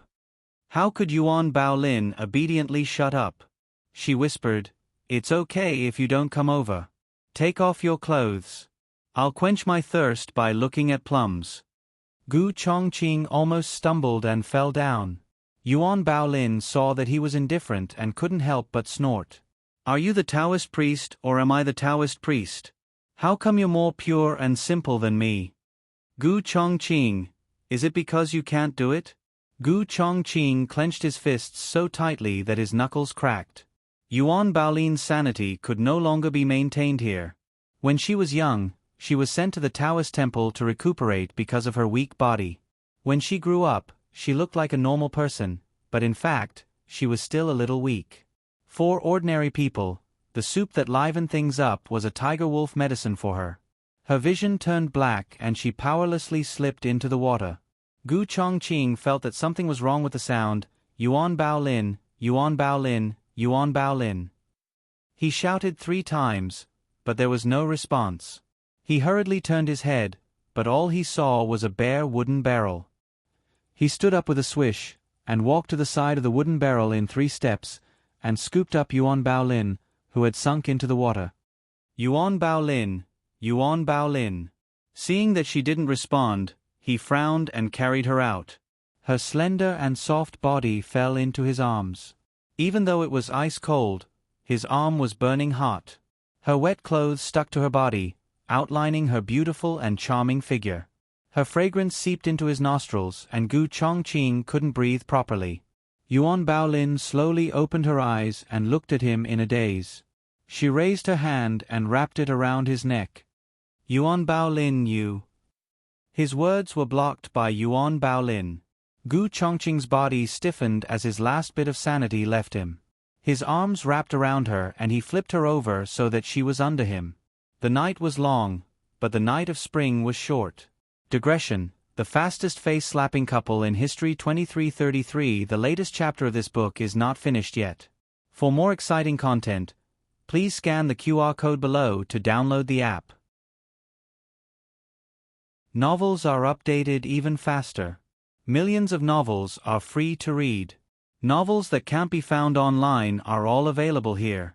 https://www.zhbqg.com/89642_826/1045060004. HTML Genius memorized this website's address: www.zhbqg.com. Biku mobile reading website, zhbqg.com.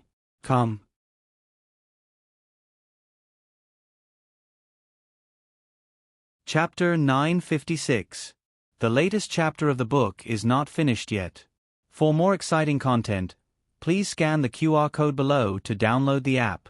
The novel is updated even faster.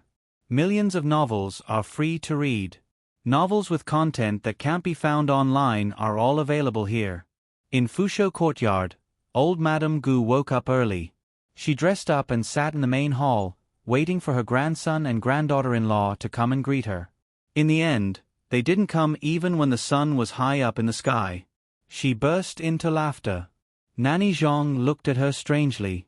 Old Madam Gu used a handkerchief to cover her face and said, "Who was on duty in Chongqing's courtyard last night?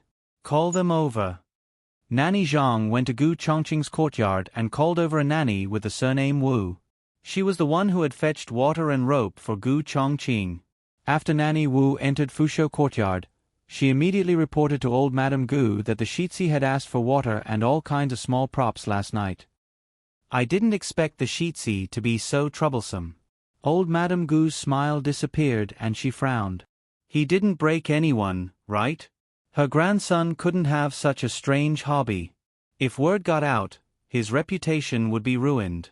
Moreover, her granddaughter-in-law was the daughter of the Yuan family, a real noble lady. If anything went wrong, she couldn't explain it to the Yuan family." Granny Zhang glanced at her master. She had served the old madam for many years, so she understood the old madam's personality too well. The old madam valued birth the most. No matter how gentle a woman of low status was, she did not like them. For example, Yao Shi. But old Madame Gu was much more tolerant of the daughters of noble families. Back then, when she wasn't able to form a marriage alliance with Ling family, the old madam still harbored a bit of anger inside.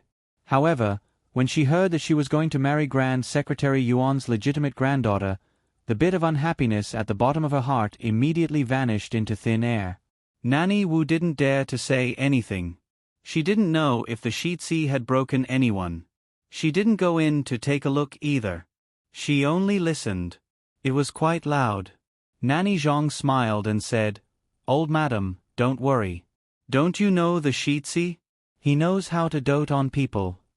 "You can leave," old Madame Gu said to Nanny Wu. "Yes." Nanny Wu respectfully left the room. Old Madame Gu said worriedly, "Will something really go wrong?" "That won't happen." Granny Zhang smiled and handed old Madame Gu a cup of tea to calm her nerves. Old Madame Gu took the teacup and took a sip. "I heard that Bao Lin is a talented woman.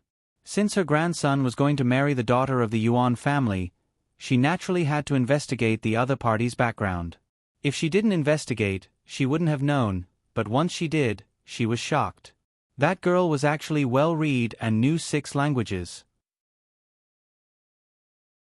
In the past, it was rumored that when Lin Lang was the most talented woman in the capital, but compared to Yuan Baolin, she was nothing. Yuan Baolin had always kept a low profile, but it was precisely because of her low profile that old Madame Gu liked her so much. Granny Zhang smiled. In the end, it was all because Shitzi Furin came from a good family. Even if she wasn't a talented woman, old Madame wouldn't mind. On the other hand, if she didn't come from a good family, old Madame wouldn't say anything good about her based on her talent. Old Madame Gu said, "Go to Chongqing's courtyard and tell them not to come and pay their respects. Have a good rest." Granny Zhang said hesitantly, "About Madame." Madame Yao was Madame Yao. For Gu Chongqing's wedding, Madame Yao had temporarily moved back to the mansion and would only return after drinking tea with her daughter-in-law. Old Madame Gu snorted. "You don't have to worry about her. She won't care about this." It was one thing for old Madame Gu to dislike Madame Yao, but it was another thing for her to understand Madame Yao's character. Madame Yao would never torture her daughter-in-law. When Gu Chongqing woke up, he felt someone in his arms. He felt dizzy for a moment, and then the unspeakable memories in his mind swept over him like waves. When he realized what he had done, he really wanted to punch himself. Yuan Baolin woke up later than Gu Chongqing. When she opened her eyes, Gu Chongqing was no longer in the room. Her clothes were still intact, and she didn't know who had put them on for her. She planned to call her own maid to come in and serve her, but she found that her voice was so hoarse that she couldn't speak. She wanted to get off the bed herself, but her legs weren't hers. Gu Chongqing pushed open the door and entered. The moonlight chased after him. His face was shrouded in darkness, but his features could still be seen clearly. He had practiced martial arts for many years, and he was tall and had broad shoulders and a narrow waist. His body proportions were excellent. He held a bowl of Job's Tears porridge in his hand. Seeing that the curtains were lifted and Yuan Baolin was sitting awkwardly at the head of the bed, his eyes moved, and he said calmly, "You're awake." Yuan Baolin nodded. Gu Chongqing stepped in and closed the door. "I'm going to light the lamp." He asked for her opinion. Yuan Baolin pinched her own throat and asked in a hoarse voice, "Is it still not dawn?" Gu Chongqing opened his mouth. "It's already dark." Yuan Baolin's face turned red. Gu Chongqing's tone was normal as he said, "Don't worry, the elders have already talked to them. The handkerchief has also been taken away. Grandmother is very happy." His original intention was to let Yuan Baolin relax, but when the words handkerchief came out, the two of them were both embarrassed. They had agreed on a fake marriage, but in the end, the first day had been overturned, and it had been overturned into a ditch. That. Yuan Baolin's face was red, not daring to look at Gu Chongqing's expression. Gu Chongqing was not much calmer than her, but in the end, he was a man, so it was impossible for him to awkwardly deny what he had done. He held the Job's Tears porridge and said seriously, "Last night's matter was my fault, I broke the promise first. In the future, I won't marry anyone else, and I won't like anyone else. If you want to leave, you can leave at any time. If there is no more suitable home, I will be responsible for you." Yuan Baolin raised her eyes and looked at him without blinking. "Really, you won't like anyone?" "No." Gu Chongqing said with certainty, "You can rest assured." Yuan Baolin lowered her eyes, and her voice was a little disappointed. "Oh. Drink the porridge first," Gu Chongqing said to her. He was a big, straight man, so he did not notice that there was something wrong with Yuan Baolin's tone. He only thought that she was unhappy because she was angry with him last night. She did not say that she did not want to light the lamp, so Gu Chongqing walked to the bedside in the dark. Fortunately, there was a weak candlelight in the corridor, and there was also a thin layer of moonlight in the night sky, so he could see. He handed the bowl of porridge to her. "Feed me," Yuan Baolin said in a small voice. Gu Chongqing was stunned. Yuan Baolin said with grievance, "I don't have the strength. You're the one who did it." Gu Chongqing. The next day, Yuan Baolin, who had slept for a day and a night, finally got up very early. Because it was too early, the old duke had not yet left for the army camp. She and Gu Chongqing went to pay their respects to the old duke. This marriage was personally decided by the old duke. He was very satisfied with Yuan Baolin, and even if he was not, he would not treat Yuan Baolin badly. Chongqing, take good care of Baolin. Don't bully her, he said to Gu Chongqing. Gu Chongqing cupped his hands in obeisance. Yes, I will keep that in mind. Go and pay your respects to your grandmother, the old duke said. Yuan Baolin said sweetly, Grandfather, Baolin will take her leave now. I will come to see you another day. Okay. The word, grandfather, was very pleasant to hear. The two of them went to Fusho Court to pay their respects to old Madame Gu. Old Madame Gu took Yuan Baolin's hand and looked at it carefully. The more she looked at it, the more she liked it. She was already very beautiful in the portrait, but in real life, she was even more beautiful. Yuan Baolin successfully played the role of a virtuous and well-behaved granddaughter-in-law with the advantage of being a level 10 storyteller. Old Madame Gu was so coaxed that she could not close her mouth. She gave Yuan Baolin 5 sets of head ornaments in one go. Yuan Baolin had seen all kinds of gold, silver, and jewelry, but she was still flattered. Grandmother, this is too expensive. I can't accept it. Old Madame Gu patted the back of her hand and said, Accept it. You must accept it. You are, quickly give birth to more children for the Gu family. I am still waiting to hold a fat little great-grandson. Yuan Baolin smiled. Baolin will work hard. Gu Chongqing, who was sitting on the side drinking tea, could not help but choke. After leaving Fusho Court, the two of them went to Madame Yao's place. Marquis Gu was also there. Madame Yao liked Yuan Baolin very much.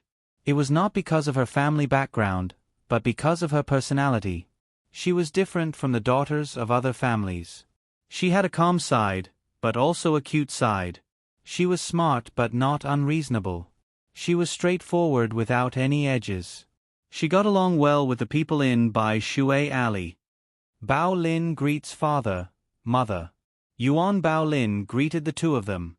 Gu Chongqing also bowed to the two of them. Father, mother. Ever since Madame Yao married into the Marquis's household, Gu Chongqing had always addressed her as Madame. This was the first time he had called her mother. Madame Yao looked dazedly at Gu Chongqing. She suspected that she had misheard. Yuan Baolin glanced at the two of them and then pulled on Gu Chongqing's sleeve. Shouldn't you be offering tea to father and mother? Gu Chongqing's eyelashes trembled. Yes. The servants poured tea. The two of them knelt on the cushions and offered the tea with both hands. When Gu Chongqing held a cup of tea in front of Madame Yao, he solemnly and sincerely said, Mother, please drink tea. He really called her mother. It was not that her ears had gone bad. Madame Yao's heart was suddenly filled with all sorts of feelings. A layer of bitterness rose to the tip of her nose. From the day she married into the Marquis's household, she had not had any extravagant hopes. Later on, she had not had any expectations. But at this moment, an indescribable emotion rose in her heart. Marquis Gu stared fixedly at her. She slowly reached out and took the cup of tea that her eldest son held. Her eyes reddened as she smiled. Yes. Digression. Yuan Baolin's knowledge of 6 languages is described in Chapter 256, 3 Hairpin Flowers. The latest chapter of this book is not finished. For more exciting content, please scan the QR code below to download the app. The novel will be updated even faster. Millions of novels will be read for free. Novels with connotations that cannot be found online will be available here. https://www.zhbqg.com/896428266/1045018141. HTML Genius will remember this site's address in 1 second. www.zhbqg.com Biku Gu mobile reading website. zhbqg.com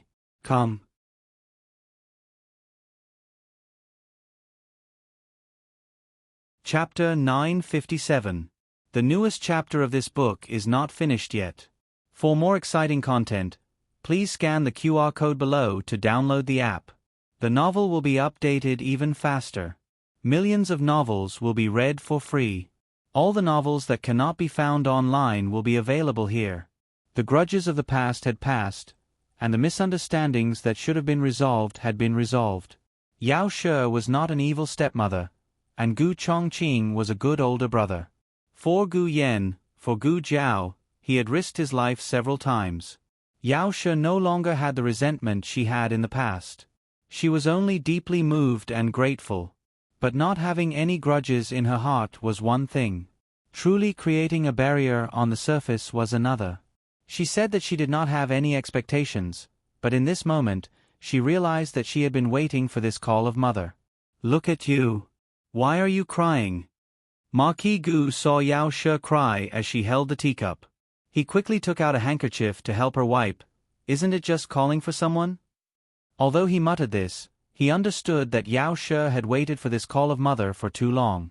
When his sons were young, he had used countless methods, both soft and hard, to force them to be filial to Yao She and call her mother. But the three brothers were very stubborn. They would rather be beaten to death than do as they were told. The old madam loved her grandson and did not allow him to force the three children. Thus, the matter of calling for someone had been delayed. Now that his eldest son had taken the initiative to speak, to be honest, he was very surprised. But thinking about the interactions they had had over the past few years, he felt that it was natural. Yuan Baolin looked at Yao She and then looked at Gu Chongqing, who appeared calm on the surface but was definitely feeling quite a bit on the inside. She also received a teacup from a servant and presented it to Yao She with both hands. "Mother, please have some tea." "Good, good." Yao She smiled with tears in her eyes as she received her daughter-in-law's tea. Yao She also gave Yuan Baolin a box of jewelry. She and Gu Jiao had gone to a shop to pick it out. The style was new and simple. It complemented Yuan Baolin's temperament. Yuan Baolin saw this and knew that a lot of thought had gone into this gift. She smiled and gave her thanks. "Many thanks, mother." The young couple ate lunch in Yao She's courtyard. After leaving the courtyard, the two walked back together.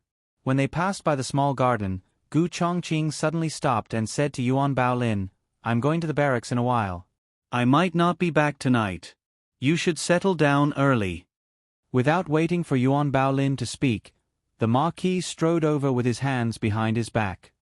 "Grandfather." The two of them bowed to him. The old Marquis nodded. "I'm going out. You can go back to the courtyard." Gu Chongqing said, "Grandfather, are you going to the barracks?" "I'm going with my grandfather." The Marquis looked at him strangely. "Why are you traveling with me? I'll give you a holiday. You don't have to go to the barracks this month. Stay at home and accompany Bao Lin." Gu Chongqing choked. Yuan Baolin's lips curled up. "I'm leaving." The old Marquis left with an indifferent expression. Yuan Baolin smiled. "Grandfather, take care." The Marquis, who had already taken 2 steps, solemnly replied. Yuan Baolin looked regretfully at Gu Chongqing. "What should we do? Grandfather won't let you go to the barracks." Gu Chongqing was at his wits' end. He had been practicing martial arts since he was a child. When he was 15, he went to war with his grandfather. If he wasn't training soldiers, he was licking blood from the edge of a blade. He wasn't used to being idle all of a sudden. He sighed. "I'm going to the back of the mountain to practice swordsmanship." Yuan Baolin made a sound of surprise and whispered, "You still have the strength to practice swordsmanship?" Gu Chongqing didn't react for a moment. "Of course I have." As he said this, he realized the meaning of Yuan Baolin's words. It had only been 2 days, but the awkwardness hadn't subsided. He cleared his throat and said seriously, "I'll send you back to your courtyard first." Gu Chongqing sent Yuan Baolin back to her room before going to the back of the mountain to practice swordsmanship. He practiced all the way until night. He returned to the courtyard, sweating profusely. He found Yuan Baolin sitting in the room waiting for him. There were several exquisite and delicious dishes on the table, but they seemed to have been left out for too long. They were no longer hot. "You're back." Yuan Baolin greeted him. He nodded slightly and asked her, "You were waiting for me?" "Yes." Yuan Baolin answered him and said to the maid beside her, "You, take these dishes to the kitchen and heat them up." "Yes, Mississippi, you took the dishes away." Yuan Baolin handed him a napkin. He paused, took it, and then said, "If I come back late in the future, you can eat first." "There's no need to wait for me." Yuan Baolin said, "It'll be strange if I eat first. It'll be easy to give the game away and let people know that we're fake husband and wife." Gu Chongqing thought about it and found this to be reasonable. He said, "Then I will try to come back early." The two of them finished eating, washed up, and prepared to go to bed. Gu Chongqing was fully dressed from head to toe. Even his collar was tied up to the highest point. Besides being handsome, his whole body exuded a cold and ascetic aura. Yuan Baolin was not dressed as formally as him, but her clothes were still intact. Yuan Baolin opened the red gauze curtain and got on the bed. Gu Chongqing closed the door and went to pick up the bedding on the floor as usual. However, he found that the bedding in the cabinet was gone. He frowned. Yuan Baolin poked her head out of the curtain. "What's wrong? Did something happen?" Gu Chongqing frowned and said, "The mattress is gone." Yuan Baolin asked, "How did this happen?" Gu Chongqing was still frowning. Maybe the servants who cleaned the room saw that the mattress was dirty and took it to wash. "I'll ask them to bring some new ones." "Hey, Gu Chongqing." Yuan Baolin stopped him. "If they saw that it was dirty and took it away, then if you sleep on the floor tonight, they will find it dirty tomorrow morning.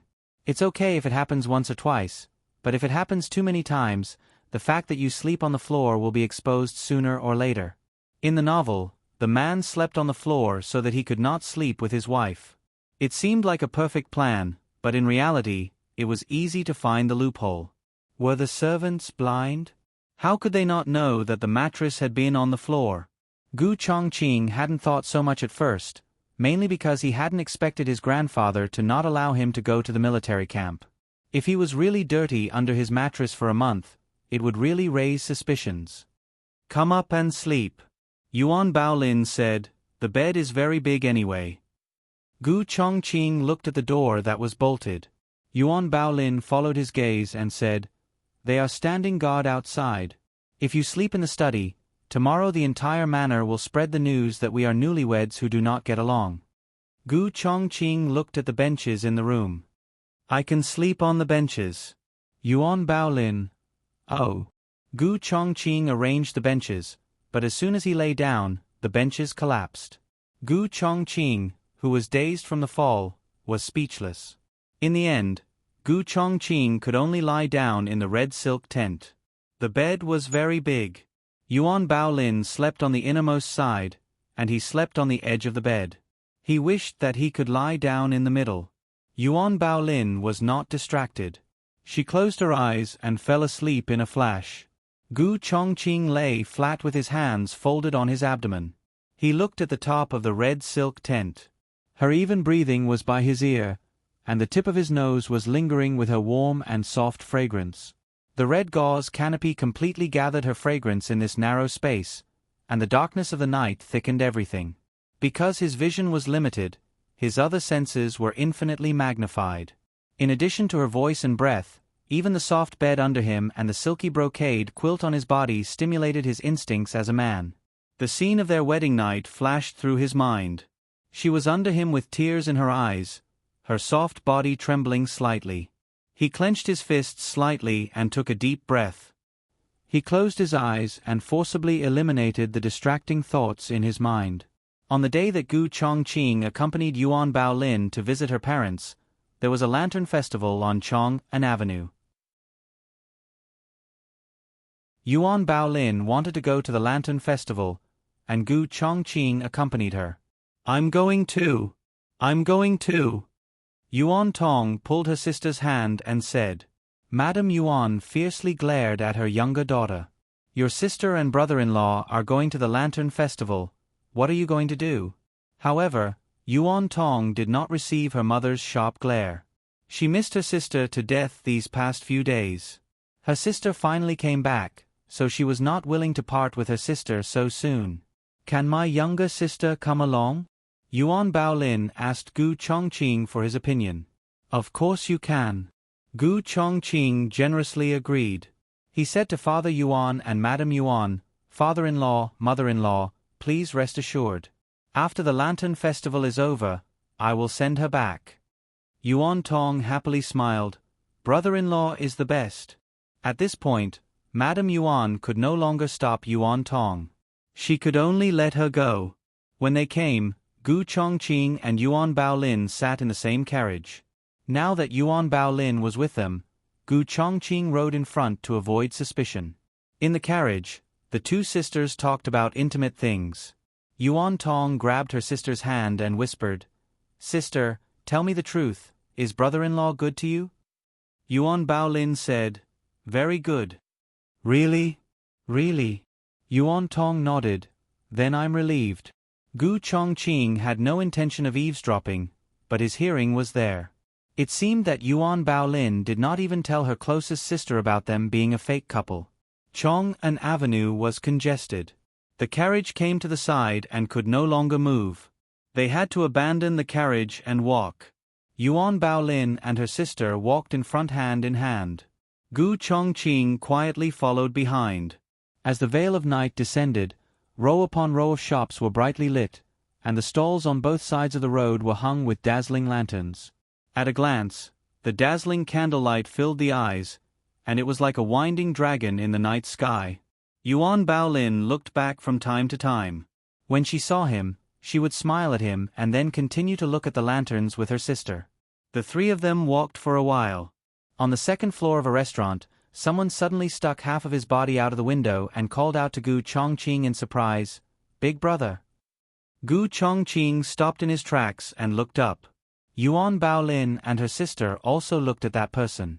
After Yuan Tong saw who it was, her face instantly became disgusted. It's you. Gu Chongqing's face darkened. Why are you here? The latest chapter of this book is not finished yet. For more exciting content, please scan the QR code below to download the app. The novel is more complete and updated faster. Millions of novels are free to read. There are novels with connotations that can't be found on the internet here. https://www.zhbqg.com/89642_8964286/1044866311. HTML Genius remembered the website address in 1 second. www.zhbqg.com Kombiku Gu mobile reading website, zhbqg.com.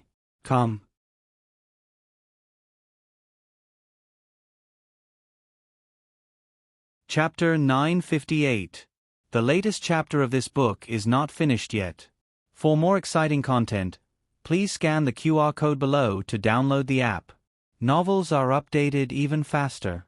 Millions of novels are free to read. Novels with connotations that can't be found online are all available here.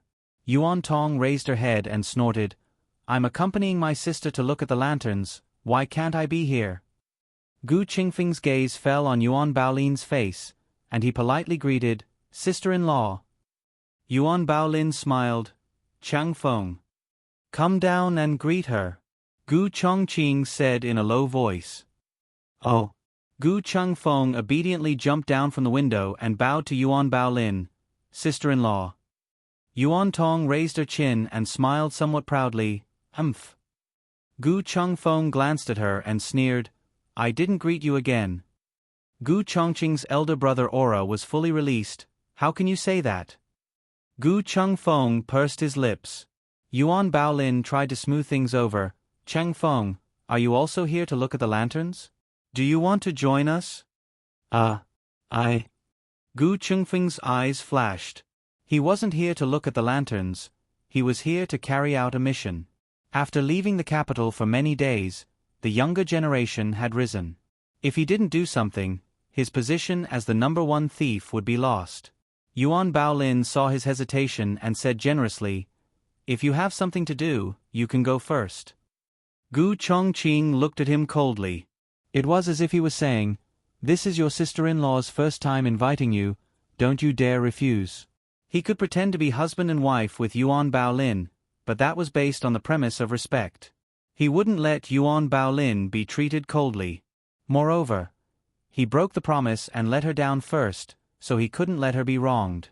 After the tacit understanding between the brothers, Gu Chengfeng smiled, "I'm fine. I was just thinking, sister-in-law and brother rarely come out, will I disturb you if I stay here?" Yuan Baolin smiled, "No, Tonger is here too." "Sister, I don't want to." Before Yuan Tong could finish her sentence, Yuan Baolin shot her a dagger-style glare and swallowed her words back. "Okay." She reluctantly agreed. The group of people walked forward. Today's Lantern Festival was very lively. There were people selling lanterns, fighting stages, and even street performers doing acrobatics. In the open space in front of a rice shop, a bare-chested man was holding a sword in one hand and a jug of wine in the other. He raised his head and drank a mouthful of wine without restraint. Then, he suddenly raised his head and spat it out. The people who didn't know the truth thought that he was spitting out wine, but they didn't know that he was actually spitting out a long tongue of fire. The crowd exclaimed in surprise. Yuan Tong also clapped her hands in excitement. Gu Chengfeng shook his head. Childish. If that girl was here, she would have seen through the trick. The four of them continued to look at the lanterns. During this time, a small incident occurred. It was that the performer accidentally spat out the flame onto a pedestrian. The pedestrian fled in panic and knocked down the stage they built. The stage fell towards the crowd and was about to hit Yuan Baolin. Gu Chongqing quickly stepped forward and hugged Yuan Baolin. He used his qing gong to bring her away. "Sister." Almost at the same time, Yuan Tong also went to save her sister. However, the second stage also fell. Unfortunately, she also fell. Gu Chengfeng frowned. He stepped forward and kicked the stage back. He stood in front of Yuan Tong like a hero. Yuan Tong was still in shock as she looked at his back. Her heart suddenly thumped hard. Gu Chongqing placed Yuan Baolin safely on the side of the street. "Wait for me here." Then, they went to the scene of the accident. The brothers saved people and put out the fire. When the soldiers heard the news and rushed over, the chaos had almost subsided.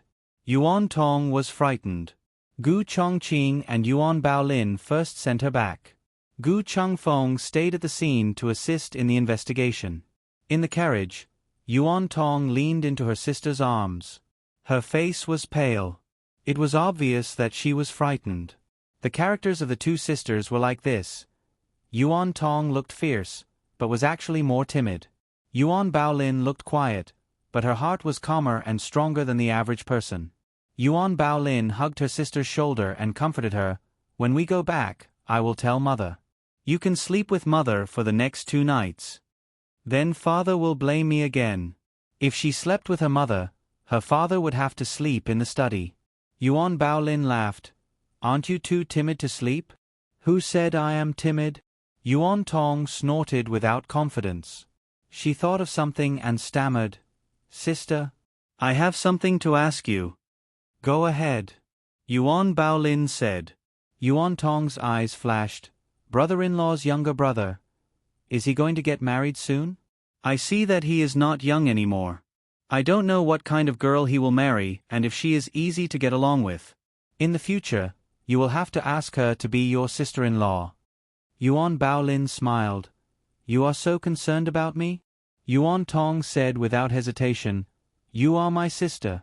After returning from the Yuan family and entering the new house, Yuan Baolin told Gu Chongqing about Gu Chengfeng. "Has Chengfeng's marriage been settled?" Gu Chengfeng was not young anymore. If it was not for the fact that he was still single, Gu Chengfeng and Gu Chenglin would have been urged to get married. But now that he was married, Gu Qingfeng's marriage should indeed be put on the agenda. Gu Chongqing said, "I will ask mother another day." Yuan Baolin asked, "What I mean is, does he have a sweetheart?" "Sweetheart?" Gu Chongqing frowned. "I will go ask." At night, Gu Chengfeng returned from a robbery and was in a good mood. As soon as he entered the house, he saw his big brother sitting in his room like a god. He was shocked. "Big brother, what are you doing? It is so late. Why are you not going back to accompany sister-in-law? What are you doing in my room?" "I have something important to ask you," Gu Chongqing said. Could it be that he had caught evidence of him being a thief again? Impossible, he was so careful. Gu Chengfeng suppressed his doubts and walked towards his big brother without a change in expression. "Big brother, what is so urgent that you have to ask me in the middle of the night?" Gu Chongqing said, "There is no hurry. Your sister-in-law wants to know, so I came." "Do you care about sister-in-law that much? Big brother, do you know?" Gu Chengfeng chuckled. "Big brother, you came just because sister-in-law asked you to. Did you really have a fake marriage with her?" Gu Chongqing's face darkened. Gu Chengfeng realized that he had spilled the beans and hurriedly covered his mouth with his hand. "How did you know?" Gu Chongqing asked coldly. Gu Chengfeng had kicked an iron plate. He braced himself and said, I just accidentally saw your agreement document in your study." Gu Chongqing looked at him suspiciously. "I hid it so well," Gu Chengfeng mumbled vaguely. "Isn't that the thief Fei Shuang? No matter how well you hid it, I can still find it for you." He felt his big brother's death stare and his body shook. He said seriously, "That is not the main point. The main point is that I will definitely keep my mouth shut for big brother. What was done could not be undone." Gu Chongqing could not erase this part of his memory. He could only threaten, "If you dare to say half a word, I will break your legs." Gu Chengfeng pursed his lips. "Because of you, I almost forgot about the important matter." Gu Chongqing held his forehead in annoyance. "Your sister-in-law wants to know if you have someone you like." Gu Chengfeng sat down on the chair next to his big brother. "What? Does sister-in-law want to arrange a marriage for me?" Gu Chongqing said, "Let's assume so. If you don't have any objections, I have objections." Gu Chengfeng interrupted his big brother. Gu Chongqing looked at him with a puzzled expression. "What objections do you have?" Gu Qingfeng's eyes showed a rare seriousness. "Big brother, I can listen to you and grandfather on other matters, but on this matter, I want to listen to myself." Gu Chongqing paused and his gaze fell on his serious face. "You have a girl you like? Who is she from? Tell me, the Marquis Fu will go and propose marriage. No matter what the other party's family background is, as long as you like her, grandfather and I will have no objections." Gu Chengfeng lowered his eyes and said in a low voice, "Big brother, I do have someone I like, but this feeling, I can't say it out loud for the rest of my life." "You?" Gu Chongqing did not understand the situation. Second brother had a girl he liked. As the big brother, he did not notice at all. The main thing was that he had never seen his second brother entangled with any girl. He had never heard of it. "Which family is she from? Does she not like you, or is she already engaged?"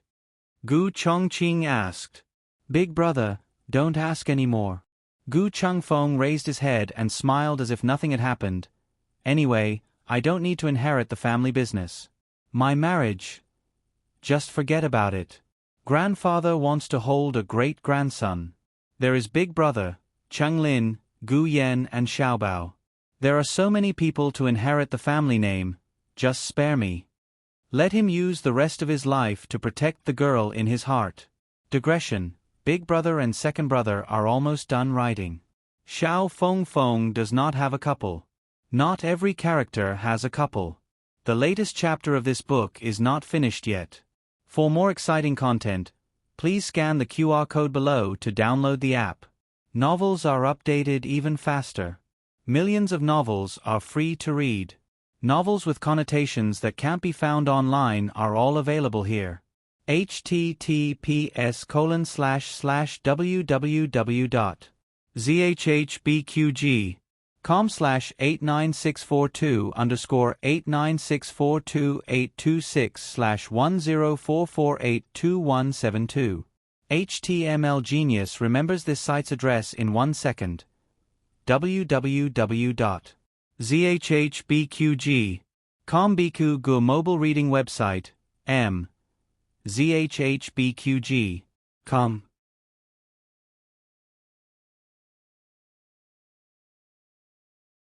Chapter 959. The latest chapter of the book is not finished yet. For more exciting content, please scan the QR code below to download the app. Novels are updated at a faster rate. Millions of novels are free to read. Novels with content that cannot be found online are available here. After Gu Chongqing returned to the bridal chamber, he told Yuan Baolin about Gu Chengfeng's situation. Once she heard that he already had someone in his heart, Yuan Baolin knew that her sister's heart was destined to fall for the wrong person. She never suspected that the person in his heart was Yuan Tong, because if it was Yuan Tong, there was no problem of him not being able to declare it. Yuan Baolin's experience as a storyteller told her that Gu Chengfeng must have fallen for someone he should not have. She was very curious, but she would not pry into her brother-in-law's privacy. At night, Gu Xiaobao came over.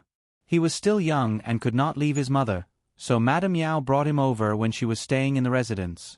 Usually he would have gone to bed by this time, but today he slept too much during the day and could not fall asleep, so he came to find his elder brother and sister-in-law. "Sister-in-law, I want to see you perform magic," the 2.5-year-old Gu Xiaobao said clearly. On the day of the wedding, Yuan Baolin showed Gu Xiaobao a few small tricks. Gu Xiaobao liked it very much, as he felt that his sister-in-law was better than his elder brother. "Okay." Yuan Baolin agreed happily. She took out some small props from her small makeup box and started to perform magic for Gu Xiaobao. The two of them sat cross-legged on the bed. She first showed her hands to Gu Xiaobao. "There's nothing, right?"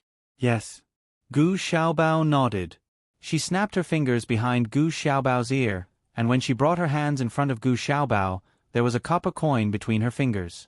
Gu Xiaobao exclaimed, "Wow!" Gu Chongqing did not have much to do, so he watched from the side to pass the time. The scene of Gu Xiaobao and his sister-in-law getting along was very harmonious, as if they were a real family. Gu Chenglin and Gu Chengfeng lived in the same courtyard, and there was always the sound of them fooling around. He had always lived alone, and the courtyard was especially cold and cheerless. He could only feel the warmth of a home in Jade Water Alley. However, at this moment, for some reason, he suddenly felt a sense of belonging. Yuan Baolin performed a flower blooming out of thin air for Gu Xiaobao. Gu Xiaobao was holding an empty box, but when he opened it after shaking it, there was a beautiful flower inside. Yuan Baolin smiled and said, "This is the flower that Xiaobao conjured using magic." Gu Xiaobao was so excited that he took a few steps back. He opened his arms and patted his chest. "Wow, Xiaobao is amazing." He hadn't done this childish act for half a year. He had a lot of fun. A child's drowsiness came at a whim. After a bout of laughter, Gu Xiaobao fell backward and fell asleep. Yuan Baolin, who had never raised a child before, was so scared that she thought she had played with Gu Chongqing's little brother until he fainted. Gu Chongqing doesn't know whether to laugh or cry at her look as if she has been struck by lightning. "It's okay. He's just asleep. I'll take him back." "Ah, okay." Yuan Baolin wiped away her cold sweat. She was scared to death. Gu Chongqing carried the sleeping Gu Xiaobao back to Yao Shi's courtyard. When he returned, Yuan Baolin was still awake. She was sitting at the table with a document in her hand. He walked over and recognized that it was their prenuptial agreement. He looked at the agreement on the table and frowned. Yuan Baolin saw the shadow on the floor and turned to him. "You're back. Are you free? I have some things to discuss with you." "I'm free." Gu Chongqing sat down opposite her. Yuan Baolin looked at the document on the table and said, "It's this agreement. I read it carefully just now and feel that we drafted it too hastily. There are many areas that we didn't consider. Of course, this isn't your problem, nor is it mine. We haven't been married before and can't predict all kinds of unexpected situations after marriage. At the mention of unexpected situations, Gu Chongqing thought of that indescribable wedding night. As the enchanting scene flashed through his mind, the blood and qi in his body surged. He couldn't think about it. They were just a fake couple. If he thought about such things, it would be blasphemous to Yuan Baolin. He forced himself to calm down and looked at Yuan Baolin. So you mean, she was going to divorce him? Because he was too much of a beast and didn't abide by the agreement, their cooperation would end here? Yuan Baolin looked at the agreement and said, I'm thinking if we should draft a new agreement and clarify some of the general areas. Gu Chongqing, anything is fine.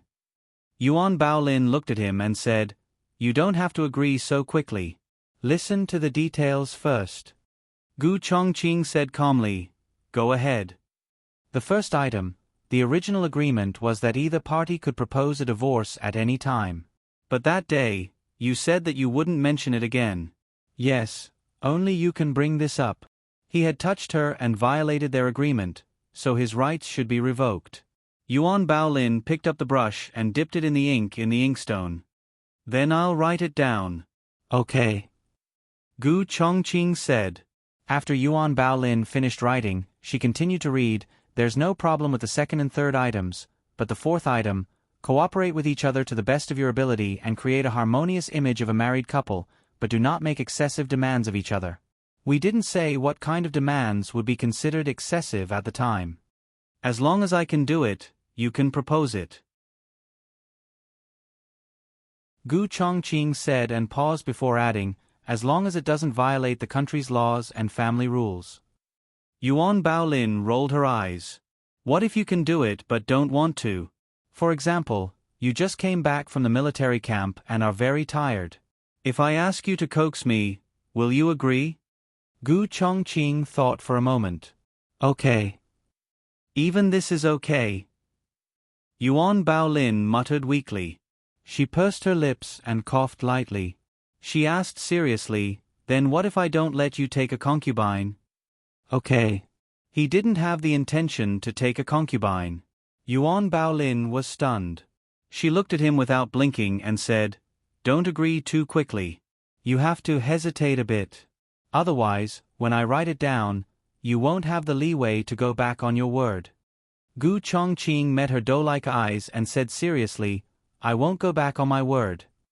Yuan Baolin whispered, Do you mean, I can do whatever I want to you?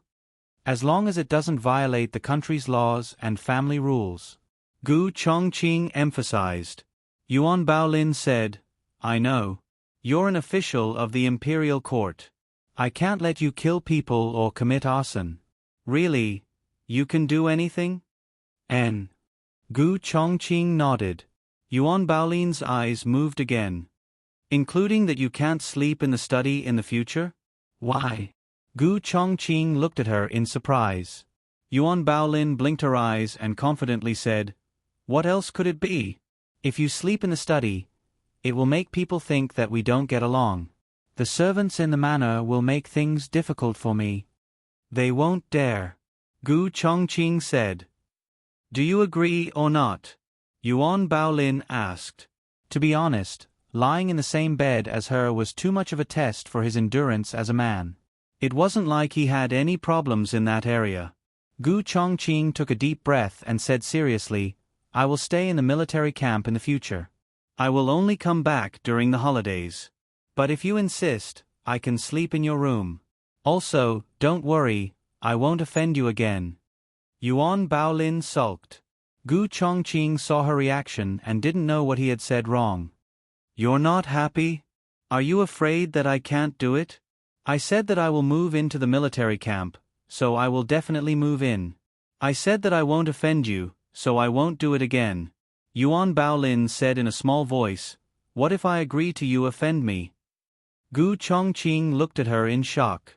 Yuan Baolin cleared her throat and said in an aggrieved voice, I mean, I've already been, offended by you.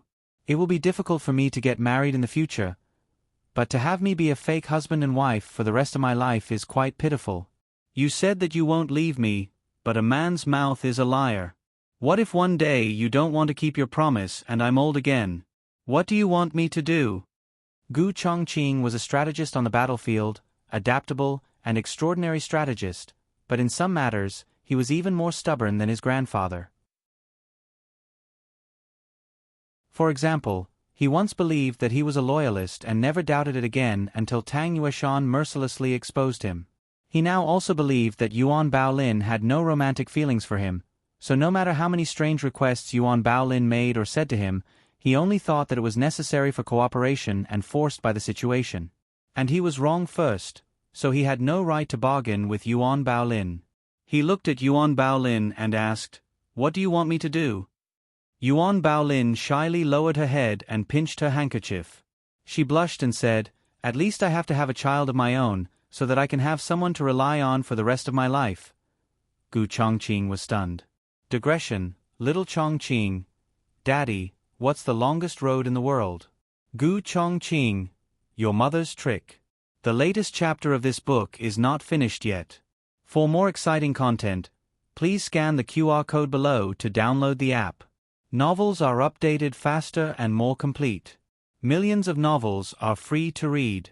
Novels with connotations that can't be found online are all available here. https://www.zhbqg.com/89642_8964282/1044677762. HTML Genius memorized this site's address in 1 second. www.zhbqg.com Biku Gu mobile reading website, zhbqg.com. You're tuning in to the Narrate and Escape YouTube channel. Don't forget to subscribe and join us on this journey to catch the most captivating stories.